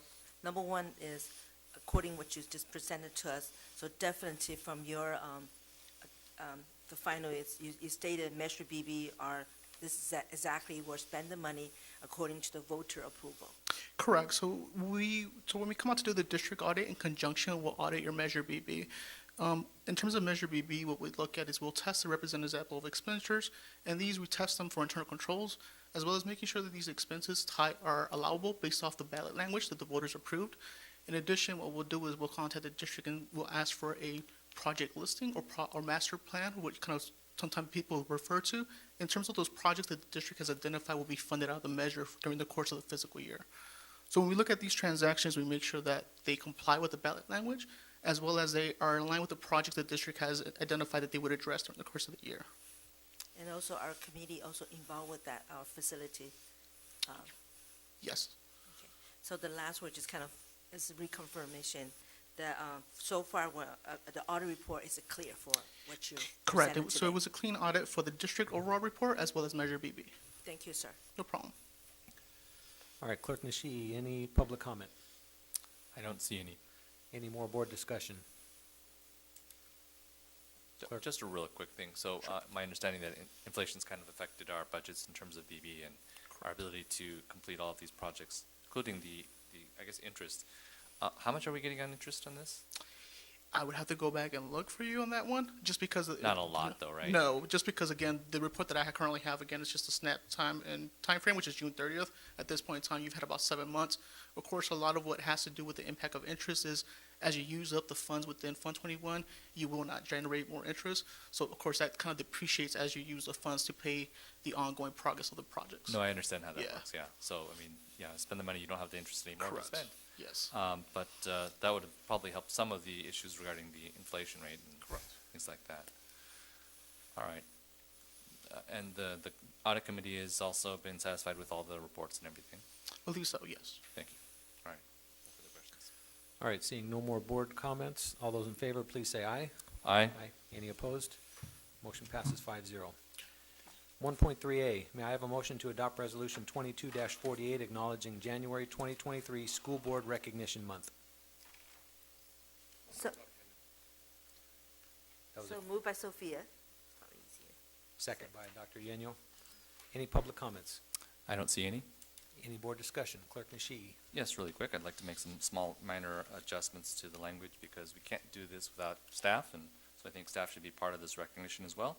So in terms of the title, I think it should be school board and support staff. In paragraph 3, I'm thinking that it should be whereas our school board of education and supporting staff continue to ensure children's academic, social, emotional, physical. And also paragraph 6, whereas our school board, our board of education with staff works closely with parents because we can't do it without them. And I think we have some great staff here and work long hours, and they should be part of the thanks and recognition. Even though if they're not elected and it's part of their job, it's they have to deal with us. That's a challenge in itself. Would that be difficult for me to have those? And also in the very last, and for the therefore, I, Mr. Tuan Nguyen, declare my depreciation. So it's you also saying good to the staff and board staff, and proclaim on the 70th day of January that et cetera, et cetera. Is the board acceptable to those small minor amendments? That sounded like a motion. Is there a second to add that language? Amend the language. Repeat again, I'm sorry, sir. So I want to recognize staff as part of this as well, because we can't do what we do without them helping us. I mean, they schedule things for us, they make sure things are appropriate with other, and give us extra information, so I think they should be part of it. So the third whereas clause, whereas our Board of Education and support staff continues to ensure, paragraph 6, whereas our Board of Education with staff works closely with parents. And finally, in the last paragraph, where we have a therefore, and that's the resolution portion, they declare the appreciation for the members of the board and our board staff. So it would all be inclusive of everyone. It's not for everything here, just those 3 specific sections. Board Member Suyu. But we do have appreciation month for other profession. So this one, I think, how I look at it is, it's not just school board recognition month, but it's really also accountability too. If you read it, like the mission of the public schools to meet the diverse needs, educational needs of all children, and to empower them to become competent, productive contributors to a democratic society, and so on. And all these points are really a reminder for us board members who are elected by the public to and hold us accountable. So it's mainly for the board members, so I think it's good to probably just keep it to the board. That's just my opinion. All right, Vice President Say. I'd like to hear from the staff when you put out this agenda and the background and purpose, so that way we can decide if does it include it or not include it in.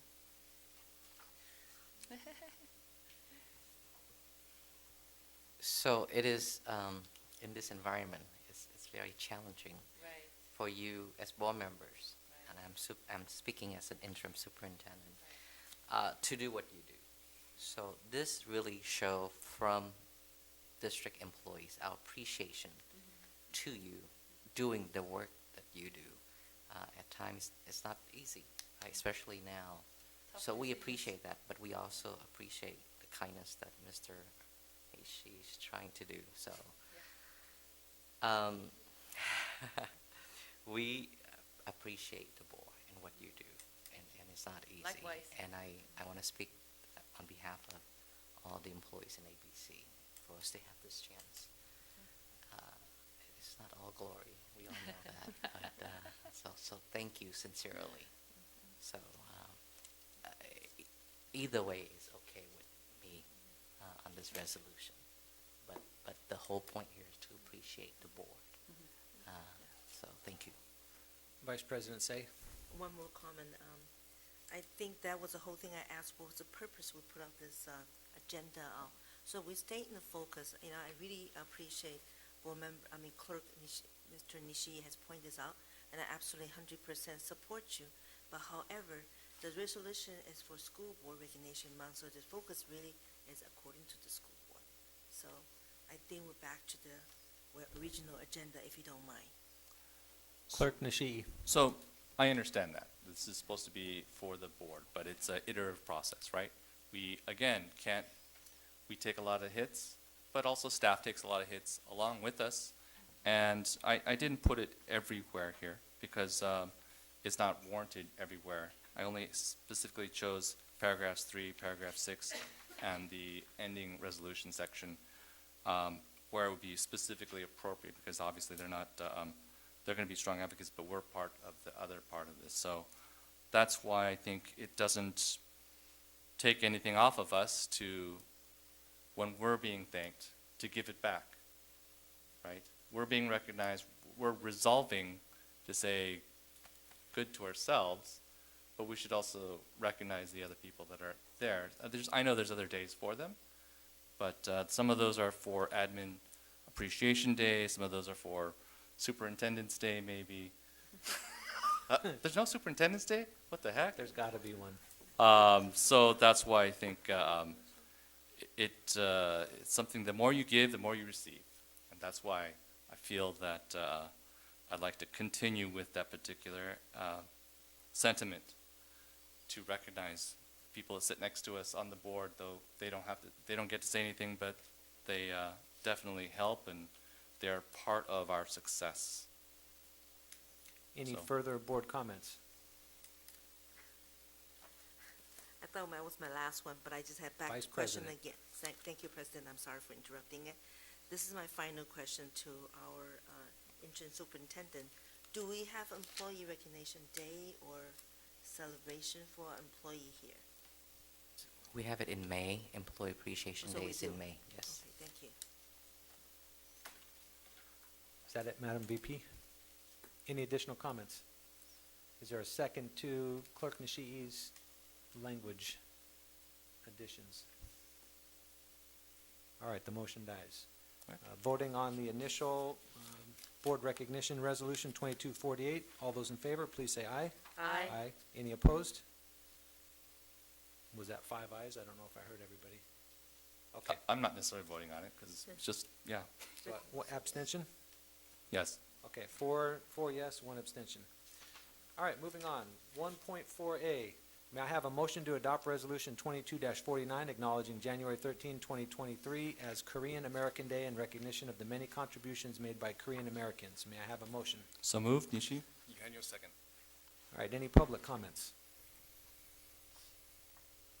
No, I don't see any. Any board discussion? All right, if none, all those in favor? Aye. Any opposed? Motion passes 5-0.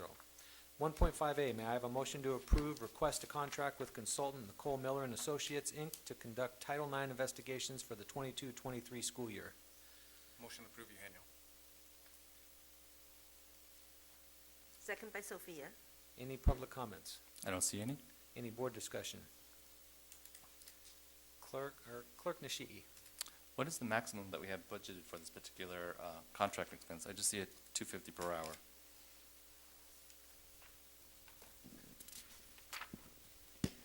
So it will depend. We don't know what kinds of situations may arise. So we're wanting to have a contract that we can go to should there be a Title IX investigation where we need to bring in an outside investigator. So it's setting up that we would use them as needed. Yes, but we should have something budgeted specifically for that, right? So we do have budgets, and in any case, we don't know the severity of what that would look like. Some cases may take longer, there may be more people to interview, but we would monitor and use that judiciously. I don't have the exact budget string or amount, because it may vary. So, because I'm thinking that it could be a very big number or a very small number, so there must have been an expected number. So that way you can come back to us and say, oh, it went over our expected number, and then we would say, great, please do more, but at least we are responsible in terms of not doing just a no maximum contract. So this is part of our overall legal budget line item, and that legal budget item is $400,000 Okay. for this year. Thank And you. that's all legal, Thank not you. just this So particular. that helps me. Yes. All right. So when we reach the 400, then we'll be coming back to us and, So depends on the line items. We don't take back to the board each individual line item. If we take back to the board what's the overall budget right, adjustment. if the overall budget goes over 400,000. Correct. Okay, thank you. That's it. All right, VP Say. Thank you, President. Thank you, President. Tuan, this is a question I'm asked now. Why we choose this one? I know it's referred by Atkinson Law Firm. What was the reason that staff support that? Thank you. So we have a Title IX case, and we need a female investigator because of the sensitive matter. So we want a female attorney who is familiar with Title IX investigation, who's sensitive on the issue, and who was highly recommended by our general counsel, AALRR. So that's the reason why we have recommended to the board. And staff also validate on this Nicole Miller? That is correct. Associate. Yes, Thank you. we did our due diligence. All right, seeing no more board comment, all those in favor, please say aye. Aye. Any opposed? Motion passes 5-0. Item 1.6A, may I have a motion to approve request to contract with Franklin Covey Company to provide an in-person teen leadership development series, End in Mind Lead Self, Lead Others for up to 20 Hispanic ABC Unified School District students for the 22-23 school year. Motion approved, Eugenio. Second by Sophia. Any public comment? None. Any board discussion? Sue Yu. Yes. So, Hispanic, this is 20 Hispanic Advisory Council. So the 20 Hispanic Advisory Council students are high school students from one high school, or is it just from the ABC district? The representatives are from across our ABC district. Also, it's kind of like a mix. Okay. Yes. From different schools. So is it mostly high school or a mix of middle school and high school? It's mostly high school Mostly- students. Mostly high school, okay.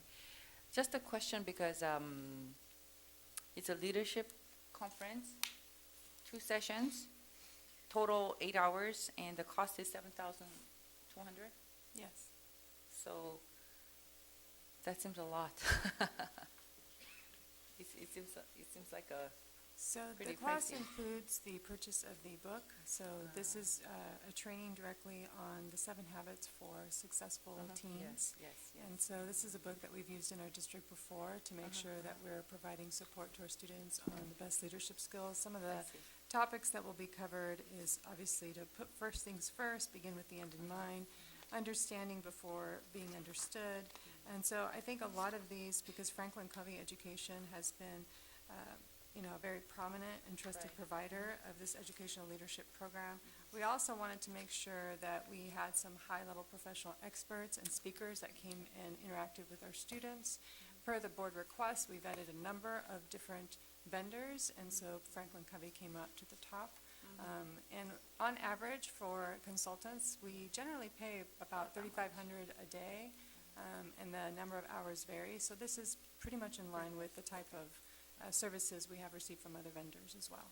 Yeah, and Franklin Covey is a very prominent leadership program, so probably the program and the speakers, it's more like on the high end.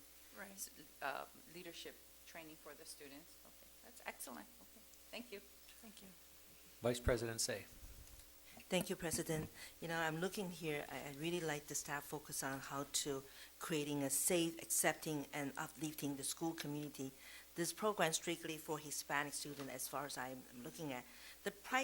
The total cost $7,200 is not our budget, it's really the special supplemental concentration fund there, which is great. The staff recognize and there's a need. But the purpose really put this out program, I love it, great. But again, just like I mentioned on the presentation today, we need to explore out for other students. We are talking about African American student, we're talking about the Asian student or South African student. We need to come up more program for that too. So I'm asking the staff, because I remember there was one time there's a local community was also teaching leadership or presentation. John Hino, Mr. Hino, he did a volunteer at Tesla. I like the staff to check with Dr. Weiss about the program we had it before.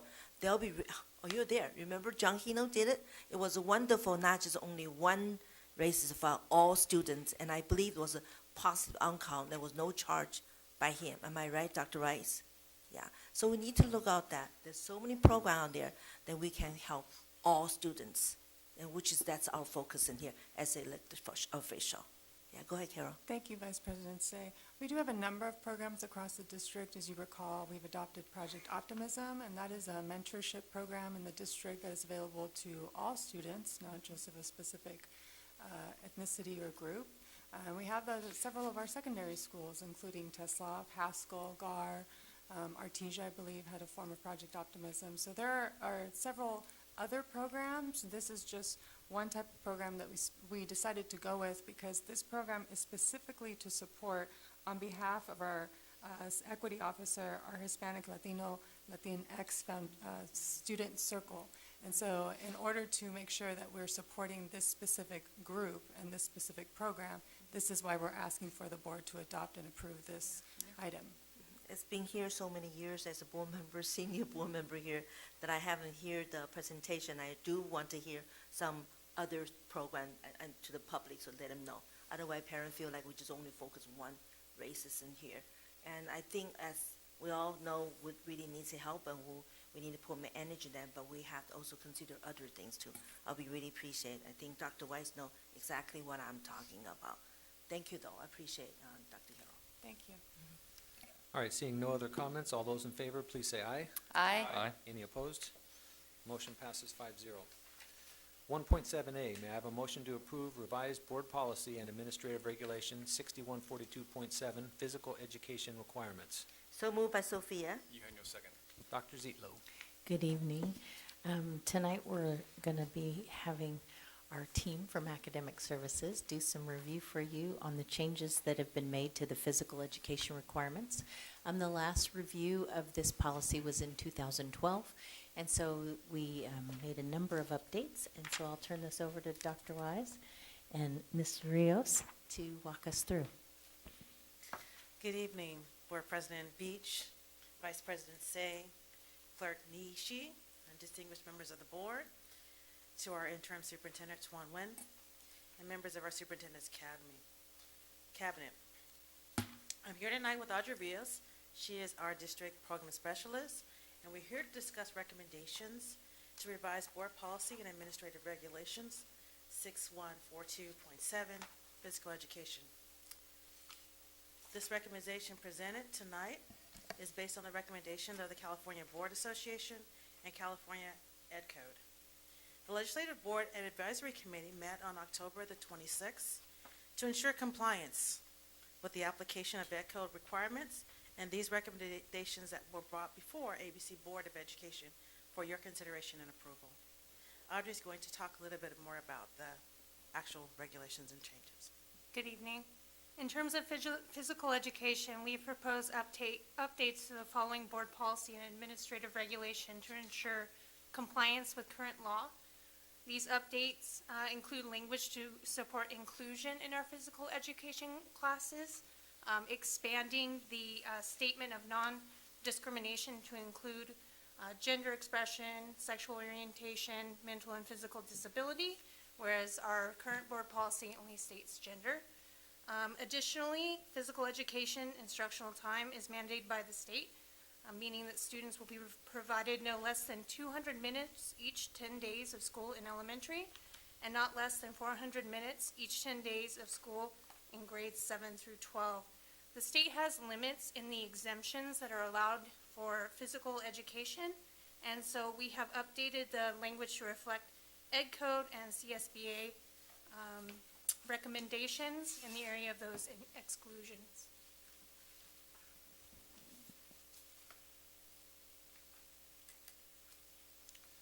All right, any public comment? Clerk Nishii. I don't see any. Board discussion, Vice President Say.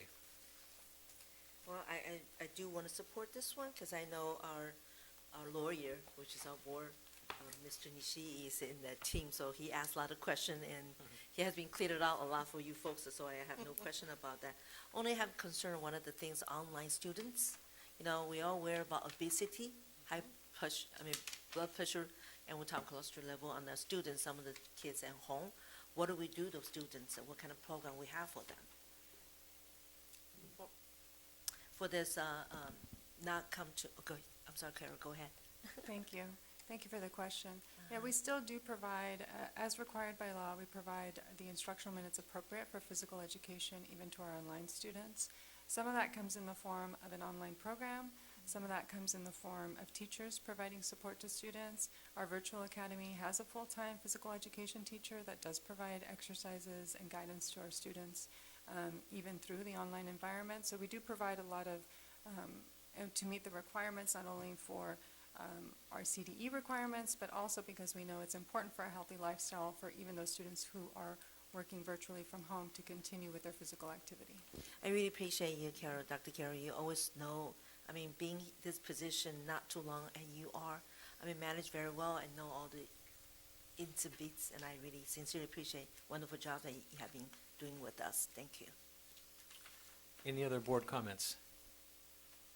I do have one comment, and that's about number 12, the nationally recognized athlete. That came up once in my time on the board here where someone was a gymnast and participating in thousands of hours of that and was nationally recognized. Did the state do away with this exemption, or our district is choosing to remove this? There's nothing in the state board or as well as for California Court to support that. And so we went with what the California Board Association suggested. Okay, so this is not a common nationally recognized athlete section from other school districts. This is something exclusive to us. Absolutely, and as it's far as you know. really difficult for us to determine in terms of what national ranking, just in terms of different companies, different organizations, and so we stayed in line with what the California Board Association suggested. Okay, thank you. All right, all those in favor? Aye. Aye. Any opposed? All right, item 1.8A, revised board policy 6146. This one has been pulled. 1.9A, may I have a motion to approve the new board policy and administrative regulation 6146.11, alternative credits towards graduation? So, second by Sophia. Dr. Zietlow. Thank you. So again, we were looking at some updates that were needed to alternative credits and ways they can be granted, especially if students take courses through maybe a private institution. And so to walk us through those changes is Dr. Wise and Mrs. Rios. We spent some time with the board on this one as well on October the 26th, and so Audrey's going to lead us in that one as well. So these are new board policy and administrative regulation. We haven't had this before. There is a mention of alternative credits in our graduation requirements section. This just more clearly lists and lays out which of those alternative credits we offer for our school district. It does mention things like the independent study, private instruction, especially private instruction in a foreign language, which is newer to Ed Code. So we went ahead and revised the board policy to list those more clearly. And then the administrative regulation really provides the guidelines for when those credits will be granted, especially for the private instruction. Any public comments? I don't see any. Any board discussion? All right, seeing none, all those in favor, please say aye. Aye. Any opposed? Motion passes 5-0. 3.14-A, may I have a motion to approve request to contract with Savas Learning, Inc. to provide professional learning for K through 6th grade teachers on InVision 20-21 math curriculum at all elementary schools for the 22-23 school year. Motion approved, Eugenio. Mrs. Castro. Thank you once again. Point of clarification, Envision 2021 is our district-adopted curriculum for elementary schools. And so what this contract is asking is, part of the original contract with Savas Learning was to incorporate professional learning as part of our adopted textbook materials. After we did that initial professional learning, as you recall, we have the 2 days of professional learning early in the summer. Our contract ended at that point. But we found by having surveyed our teachers through discussions that teachers wanted more. They wanted more time with the Savas Corporation in order to make sure we really learned the ins and outs of the materials. There were some new additions that would really help support not only our students in need, but also our accelerated students. In addition to that, our teachers listed that they wanted more demo lessons using the math curriculum, more support for online resources for the teachers, and customized professional learning to share and collaborate ideas for math implementation across grade levels. And so we're asking for your support for this item in order to accomplish those goals. All right, Clerk Nishii, any public comments? I don't see any. Any board discussion? Can I sit on the training? Because when I'm working with my 3rd and 5th graders, all this math is new to me. I could use some education myself. Just kidding. All right, seeing no comments, all those in favor? Oh, sorry. Suyu. So, are they available if the teachers have questions like on call? Like teachers have access to get in touch with them? So our program specialists in the elementary curriculum, our wonderful team in academic services, is always available on call, and they're the point person that then reaches out to Savas representation to make sure that we can get immediate responses. So we do have a responsive system in place for our teachers, but we usually go through our program specialists first because sometimes they do have the answers because they've worked with the curriculum so extensively, and sometimes if they don't have the answer, then they can reach out to the Savas group to find out, how they can further support our staff. Thank you. All right, seeing no other comments, all those in favor, please say aye. Aye. Any opposed? Motion passes 5-0. 3.15A, may I have a motion to approve request to contract with Maria Quinventura Balagas, DDS, to provide an approved radiation safety course. So moved. Thank you. Second, Sue? Any public comments? I don't see any. Any board discussion? All those in favor, please say aye. Aye. Any opposed? Motion passes 5-0. May I have a motion to ratify change order number 1, bid award ABC 1563, Artesia High School modernization to Keystone Builders, Inc. So moved by Sophia. Eugenio, second. Mr. Nguyen. Thank you, Board President Beach. This is something that you don't usually see, and we haven't had a change order coming to the board for a while. We try to stay within our budget and within the award contract to the contractors, but at times when we have modernization projects, when we add additional scope to the project or there's unforeseen condition, we would have change orders. And the standard change orders usually run about 10% for modernization projects. We are able to manage Artesia with a 2.7% change order. So this is just part of our budget process. This is within the Measure BB budget at Artesia. Okay. Clerk Nishii, any public comment? I don't see any. Any board discussion? Clerk Nishii. Just really quick, I think it's actually pretty good that you only have 2.7%. That's well within the contingency. Usually contingency about 10%, right? Yeah. So Yes, that's actually leaves money for other projects that we could have. Good job. Thank you. Obviously, we don't want change orders, but this is necessary, and I'm glad that it's a ratification rather than prior, because if you wait for us, it might be too long. Thank you for that executive decision.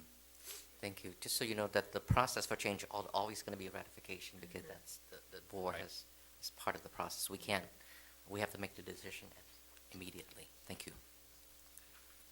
All right, seeing no other board comments, all those in favor, please say aye. Aye. Aye. Any opposed? Motion passes 5-0. 4.9A, may I have a motion to adopt Resolution 22-50, authorization to apply for support to provide preschool and transitional kindergarten facilities and file grant program applications with Office of Public School Construction. So moved, Nishi. Eugenio second. Mr. Nguyen. Thank you, President Beach. As you know, we are implementing the transitional kindergarten program where eventually all 4 years old can attend our schools under the TK program. Part of the requirement for the TK program is that you need to have a bathroom in each of the classroom for the TK students. And some of our facilities have that, but some of our facilities don't. And eventually, when we fully implement this program, we will need additional support at all 19 schools. We are applying for the first group, which is the 5 schools. And part of the reason we have selected these 5 schools because of their percentage under the UPP, the unduplicated student count, because that is part of the criteria. The higher the percentage, the more likely that you get funded.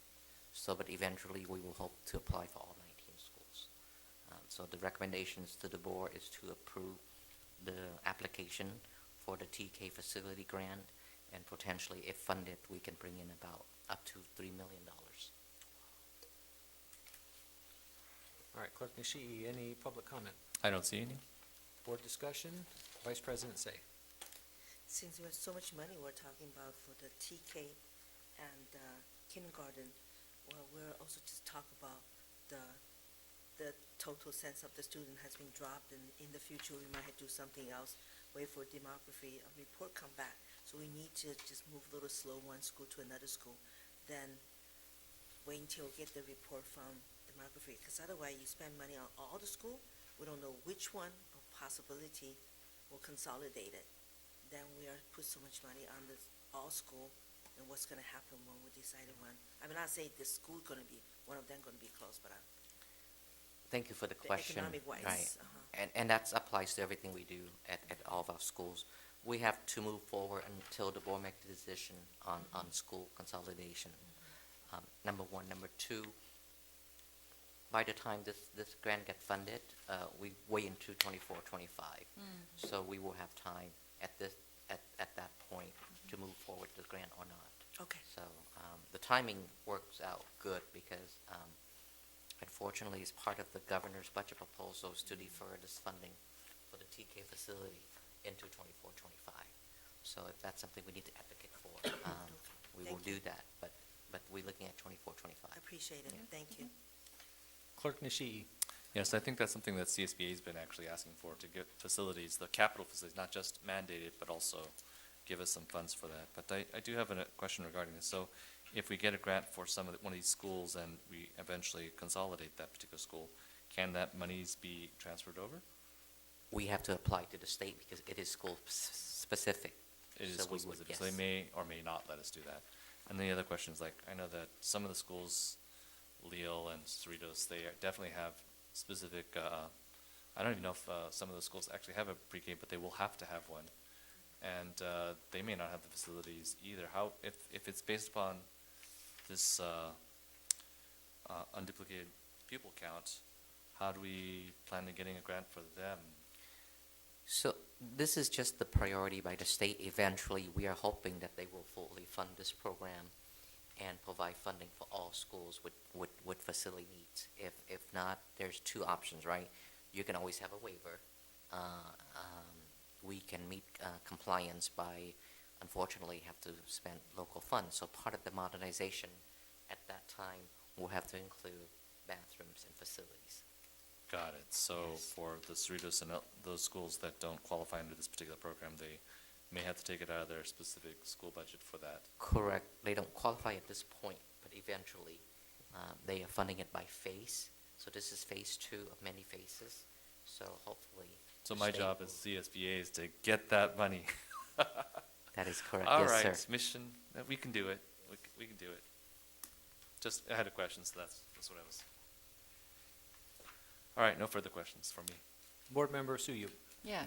I mean, you answered most of the questions, but apply for the grant first, and meanwhile, work on the facilities and consolidation and, all that studies that we're actually ongoing. and determine which school that we're going to move forward to. And it's not, we don't have to do that until 2024, so we still have a little bit of time. So it's good. It's a good thing if it's a grant. Yes.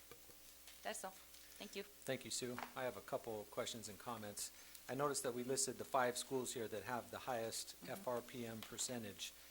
Are the funds tied to LCFF funds or schools that have high percentage of free modified lunches? Yes, it's go in phases. So eventually, should there be sufficient funding, then the state planning to fund all schools. But the way they're planning to fund it right now is based on that priority. Okay, so if a school were at, let's say, half or 2/3 capacity, we wouldn't need to build a new classroom, we would just need to add a bathroom in where the TK is going to be, is that? Correct. So we have to look at that. You may have the classroom, but you don't have the classroom with the bathroom. Okay. So it's a requirement for TK, right? This is the little ones. And their toilet is kind of small, too. So eventually, by the time phase 4 or 5 roll around, those schools might qualify. It's the intent of the state is to fully fund this program, but it's by priority. They're not saying that, the schools like Leo or Cerritos won't get the funding. It's just a priority by the state. And it's my understanding that we're going to have TK classrooms in every school, is that correct? Eventually, by 24, 25, when all 4 years old allowed to come. So it's a phasing in implementation of the TK program. But yes, we monitor that closely, and eventually we will have TK program at all schools. So schools that are way over capacity, such as Leal and Nixon, and there's no available classrooms, what would the plan be for those schools? So the plan B is a couple of choices, right? We have to look at the capacity at that school, and may have to reduce capacity at the different grade levels through school of choice, and just reduce that, or add portables or modular classrooms, or build additional classrooms. So there's only those are the 2 options. Now we have to again be careful on how we do that at the time when we're declining enrollment, and you don't want to build more classrooms at a school. It's kind of counterintuitive. So we will monitor that closely as we fully implement this program. Okay, I'm glad you addressed that, because that's my biggest concern. A lot of demographers are saying we could be looking at another 10 to 20% reduction over 7 years in student population, and we're already way under where we used to be. So I would hate to put in new portables, have to maintain them, and then either not need them or get rid of some schools elsewhere. So I just want us to be very careful. I know this is just approving the initial funds for bathrooms and to do different things, but I just wanted to make my comments now to the board that we really need to look at this one and how we're going to proceed. We are mindful of all of that. Okay. Yes, and we will proceed cautiously. Thank you very much. All right, seeing no other comments, all those in favor? Aye. Aye. Any opposed? Motion passes 5-0. Information items. 1.10-1, Quarterly Williams Settlement Compliance Report for October through December of '22. Mr. Nguyen. Thank you, Mr. Beach. I am happy to report that for the second quarter of the school year, we did not have any complaints under the Williams settlement agreement. Great news. Any comments on that? I don't see any public comments, although we should have some good comments. Any board comments? All right, board member reports. Number 6, Dr. Yenyo. Thank you, Mr. President.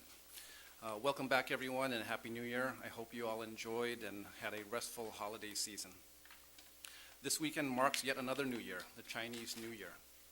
2023 is a year of the rabbit, which in Chinese culture symbolizes longevity, peace, and prosperity. 2023 is predicted to be a year of hope. Whether we're facing physical or spiritual challenges, mental or emotional hurdles, sometimes the best we can do is simply keep going. We admire people who are persistent, resilient, those who face hardship but simply refuse to quit. The energy and will to endure are essential. We are not expected to endure on our own.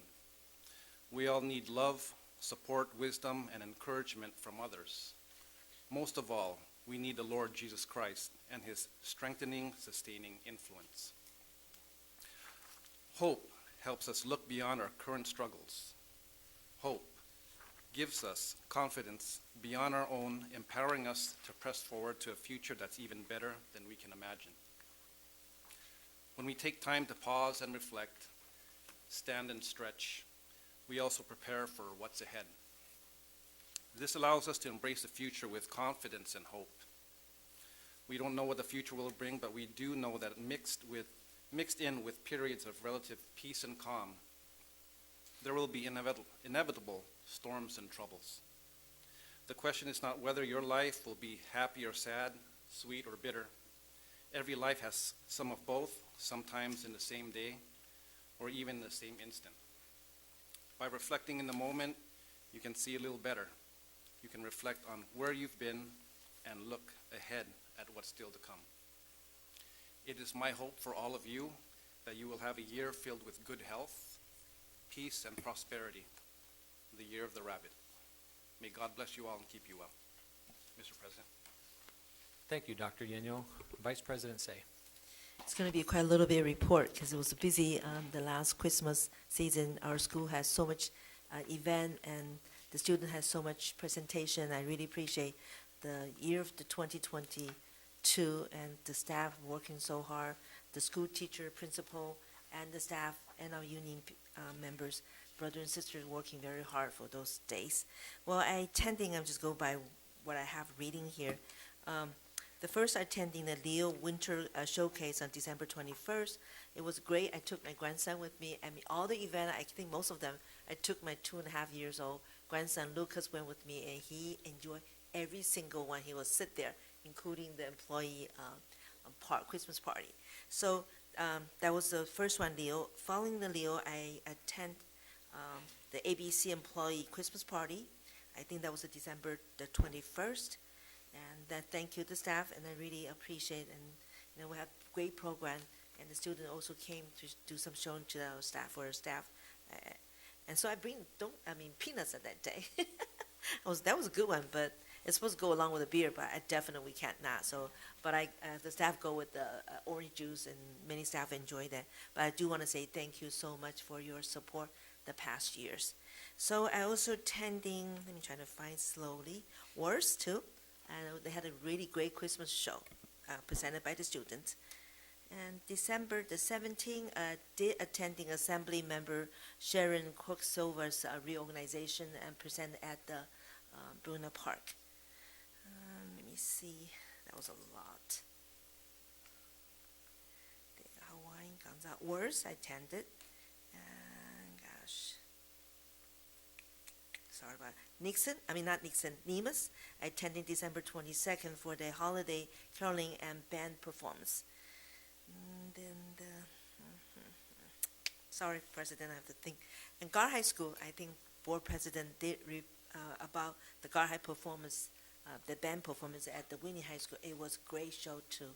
And I donated $100 because they worked so hard, and they've been doing so much good work. And I mean, not just I know my other school, like Cerritos High School, Artesia High, they all did a great job. Unfortunately, our schedule is so tight, I only can attending at Gar High School band. But I do want to say thanks, the student and the teacher working so hard, did a wonderful performance.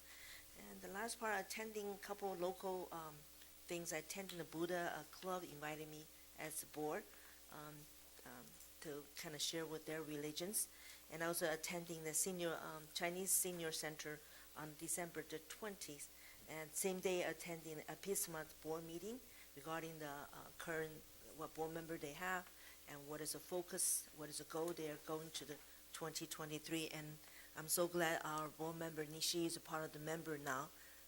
Appointed some position I don't remember now, but thank you so much, to work with the ABCUSD, which is we do need it. We have Spanish one, we have Asian Pacific one, and we all focus what's the best interest for our students.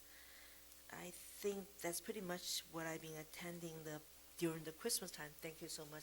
Allow me to have such time to present what I have gone to. Thank you. Thank you. Clerk Nishii. Thank you, Mr. President. So we're almost done here, so that's kind of cool. I got to go to Shrek Jr. You guys should have seen that. That was like a really great play. I mean, you're thinking, Shrek Jr.? Why would you go see that? I mean, to see some of those kids, I was just, I was blown away. Because I remember when the kids were like really little, and they attended Lille, and it's a full district production, and those kids are talented. Oh my gosh. And then Hawaiian Elementary, you know, that's one of our small schools in our district, but you could not tell that from the presentation, the Christmas. It was packed. I wore a mask because it was very, very packed room. I think Scott was there too, and it was just, I heard songs that I haven't heard before, and it was really very heartfelt, the talent and the enthusiasm that the parents had. They stayed for the whole thing. They didn't just stay for their own kids. They stayed in the entire time. Let's see. Yada yada. BISMA is going to be important and interesting. If you guys have any issues that you'd like to talk about with the delegate assembly that we're going to be doing, and some general policies, we need to get more money for transitional kindergarten and facilities, definitely. Hopefully we can get this aquatic facility, make something for the future of our district and our kids. That's going to be important. Obviously there are some things that we have to prioritize over others, but I know that our district can make the right decisions and make that investment, because, you know, it's crazy that we have one pool that's not even legal for anything. And there was a plan for our district to have many pools. Last thing, my wife and I got to attend the MLK thing up at Cerritos. It's the first time she got to attend it. She used to have to attend these things as an elementary school teacher, and so she got to see it over there. And this year they did something different. Instead of having speakers, which, you know, all those dignitaries, they had the kids. The kids were the most impactful poems, dance, song, just an amazing thing. Not necessarily the big high speakers, it's the kids that make the difference, and I think those are our future, and they're the ones who will stop and build our country and make it so that we're all inclusive, all of us, whatever color we are. I think that's where it starts, with the education of our kids, and we are in the best place for that.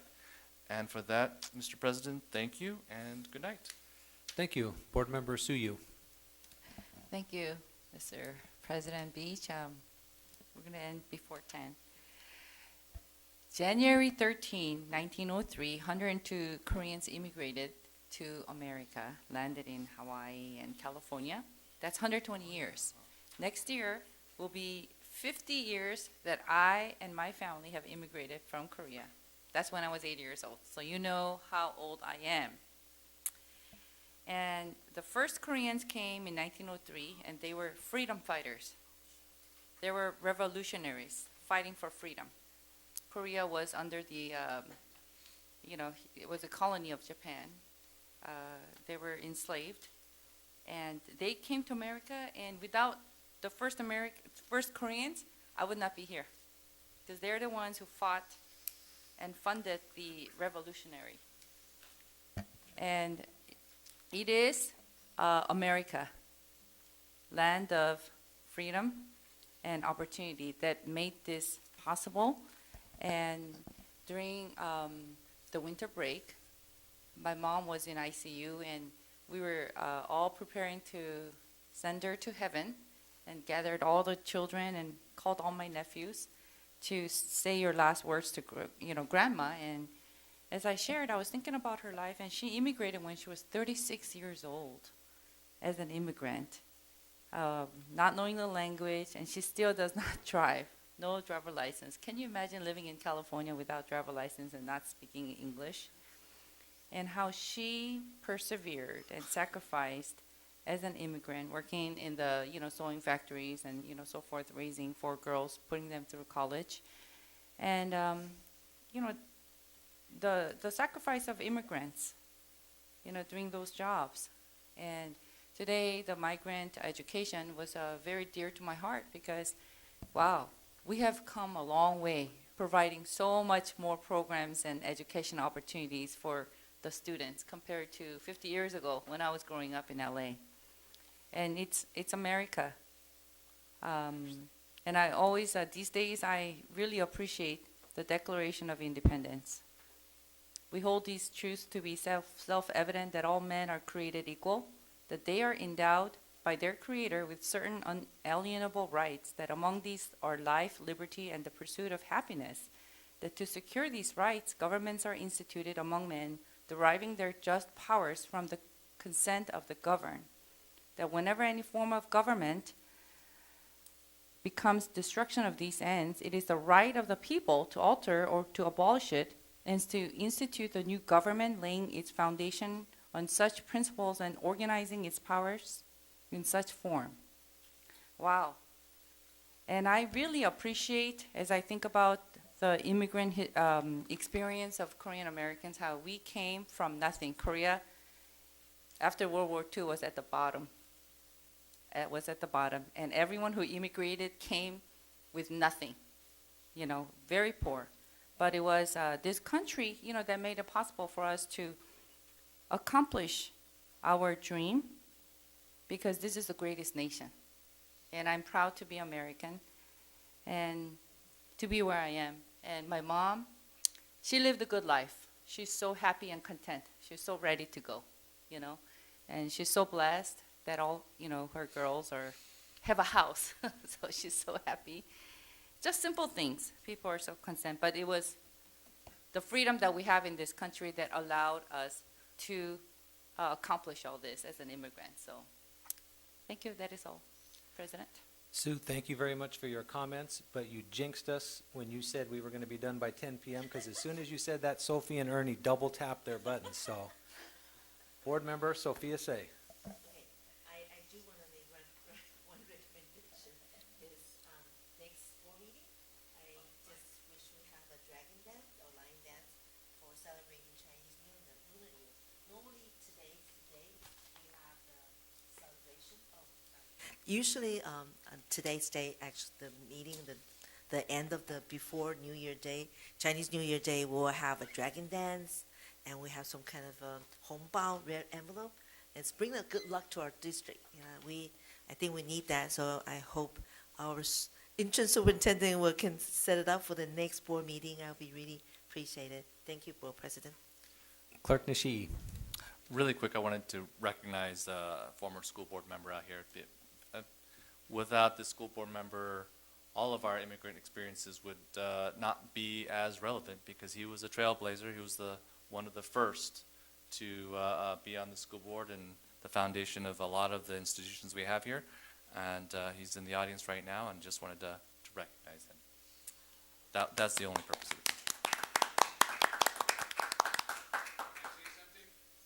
it. Second, public comments, which will be pretty soon. All right, seeing no other board comments, I'm going to make a few announcements, and then we'll go to second public comment. All of these are in the district boardroom. There's a special meeting on January 31st at 6:30 p.m., and this is going to be outlining the new superintendent search. The next regular board meeting is Tuesday, February 7 at 7 p.m. The Diversity, Unity, and Equity Board Advisory Committee is Thursday, January 19 at 6 p.m. Legislative Policy Board Advisory Committee, Wednesday, January 25 at 6:30. Finance and Audit Board Advisory Committee, Thursday, January 26 at 6 p.m. Strategic Planning Board Advisory Committee, Tuesday, January 31 at 6 p.m. Special Events School of Choice Application Window, Interdistrict Permits, is going to close on January 31st, 2023. And second public comment. Sir, the mic is yours. May I approach? Sure. Most of them have something in common. Okay? He and I started work when we were 10 years old. We both had a business, not together. We started at 10. You're sitting in the chair that I sat there 45 years ago. Okay, in that same chair. And this is a very, very interesting meeting. This is one of the things I wanted to do before my time came, is to come sit down at the whole meeting. And I made it through. But like again, I really appreciate the work that you all have done, and I've seen the accomplishments over the 45 years of what the school district has become. Thank you. Thank you so much for your Thank you, sir. Appreciate it. Thank you, sir. And what we have in common, you probably will never guess. Do you remember the name of Phil Rodriguez?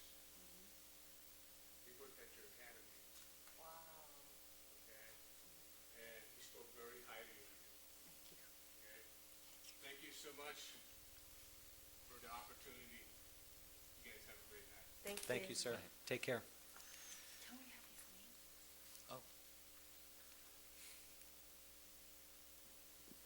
Mr. Rodriguez. Mr. Rodriguez, your full name is Mr. Ray R. Rodriguez. Ray R. Rodriguez. Thank you, Mr. Rodriguez. Elected in 1970.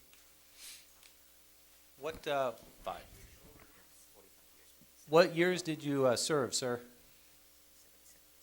77? Okay, so that's. All right, we're going to move to adjournment. May I please have a motion to adjourn? Excuse me, Mr. Beach? Yes. Mr. President, we do have one comment online, one public comment online. Okay, let's have it, please. Mr. Sylvester Ani, go ahead. Yeah, Happy New Year, Brad. If we cut it off, I wouldn't be able to tell you. I'm sorry I couldn't be seeing everybody in person. I definitely will see y'all soon at the next meeting. But then I wanted to share a quote from it was my favorite holiday this past weekend, Martin Luther King Day. And wanted to share this quote and hope that it can lead to some action in terms of the board. But here's the quote. Dr. King said, "All labor has dignity. It is a crime for people to live in this rich nation and receive starvation wages." Now, I say that because I know we've had discussions about, what we can do in terms of equitable pay for substitute teachers in the district. There are about 175 plus school days in the school year, and if a sub worked every single one of those days, they would make about $30,000 a year. It's kind of rough, kind of tough to, make a living off of.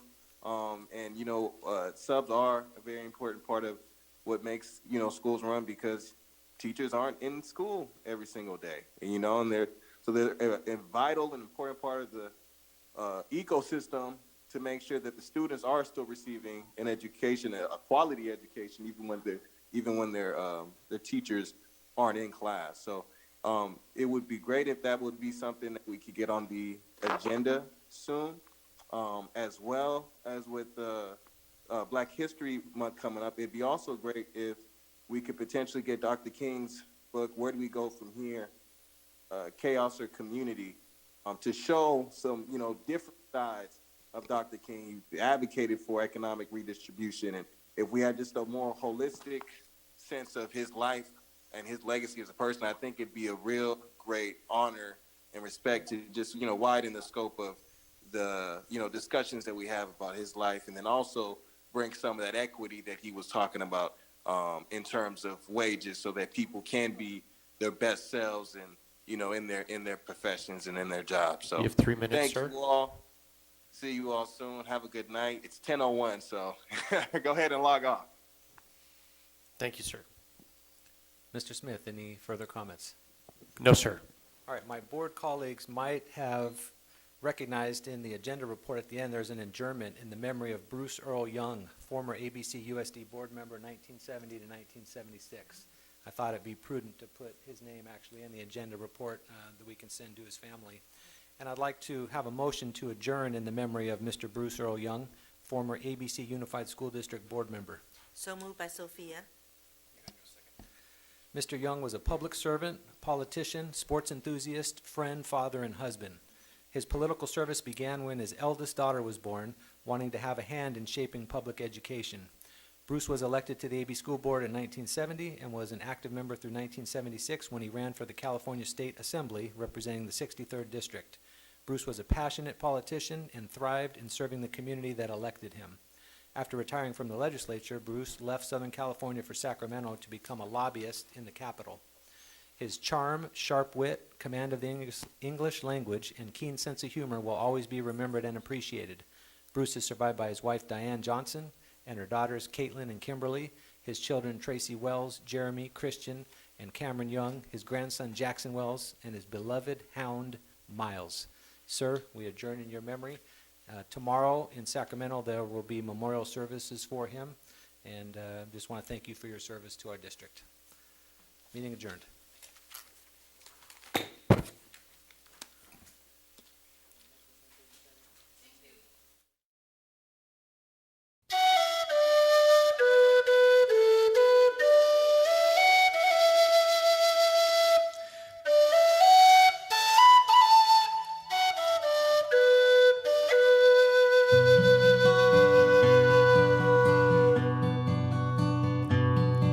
Of all the money that e'er I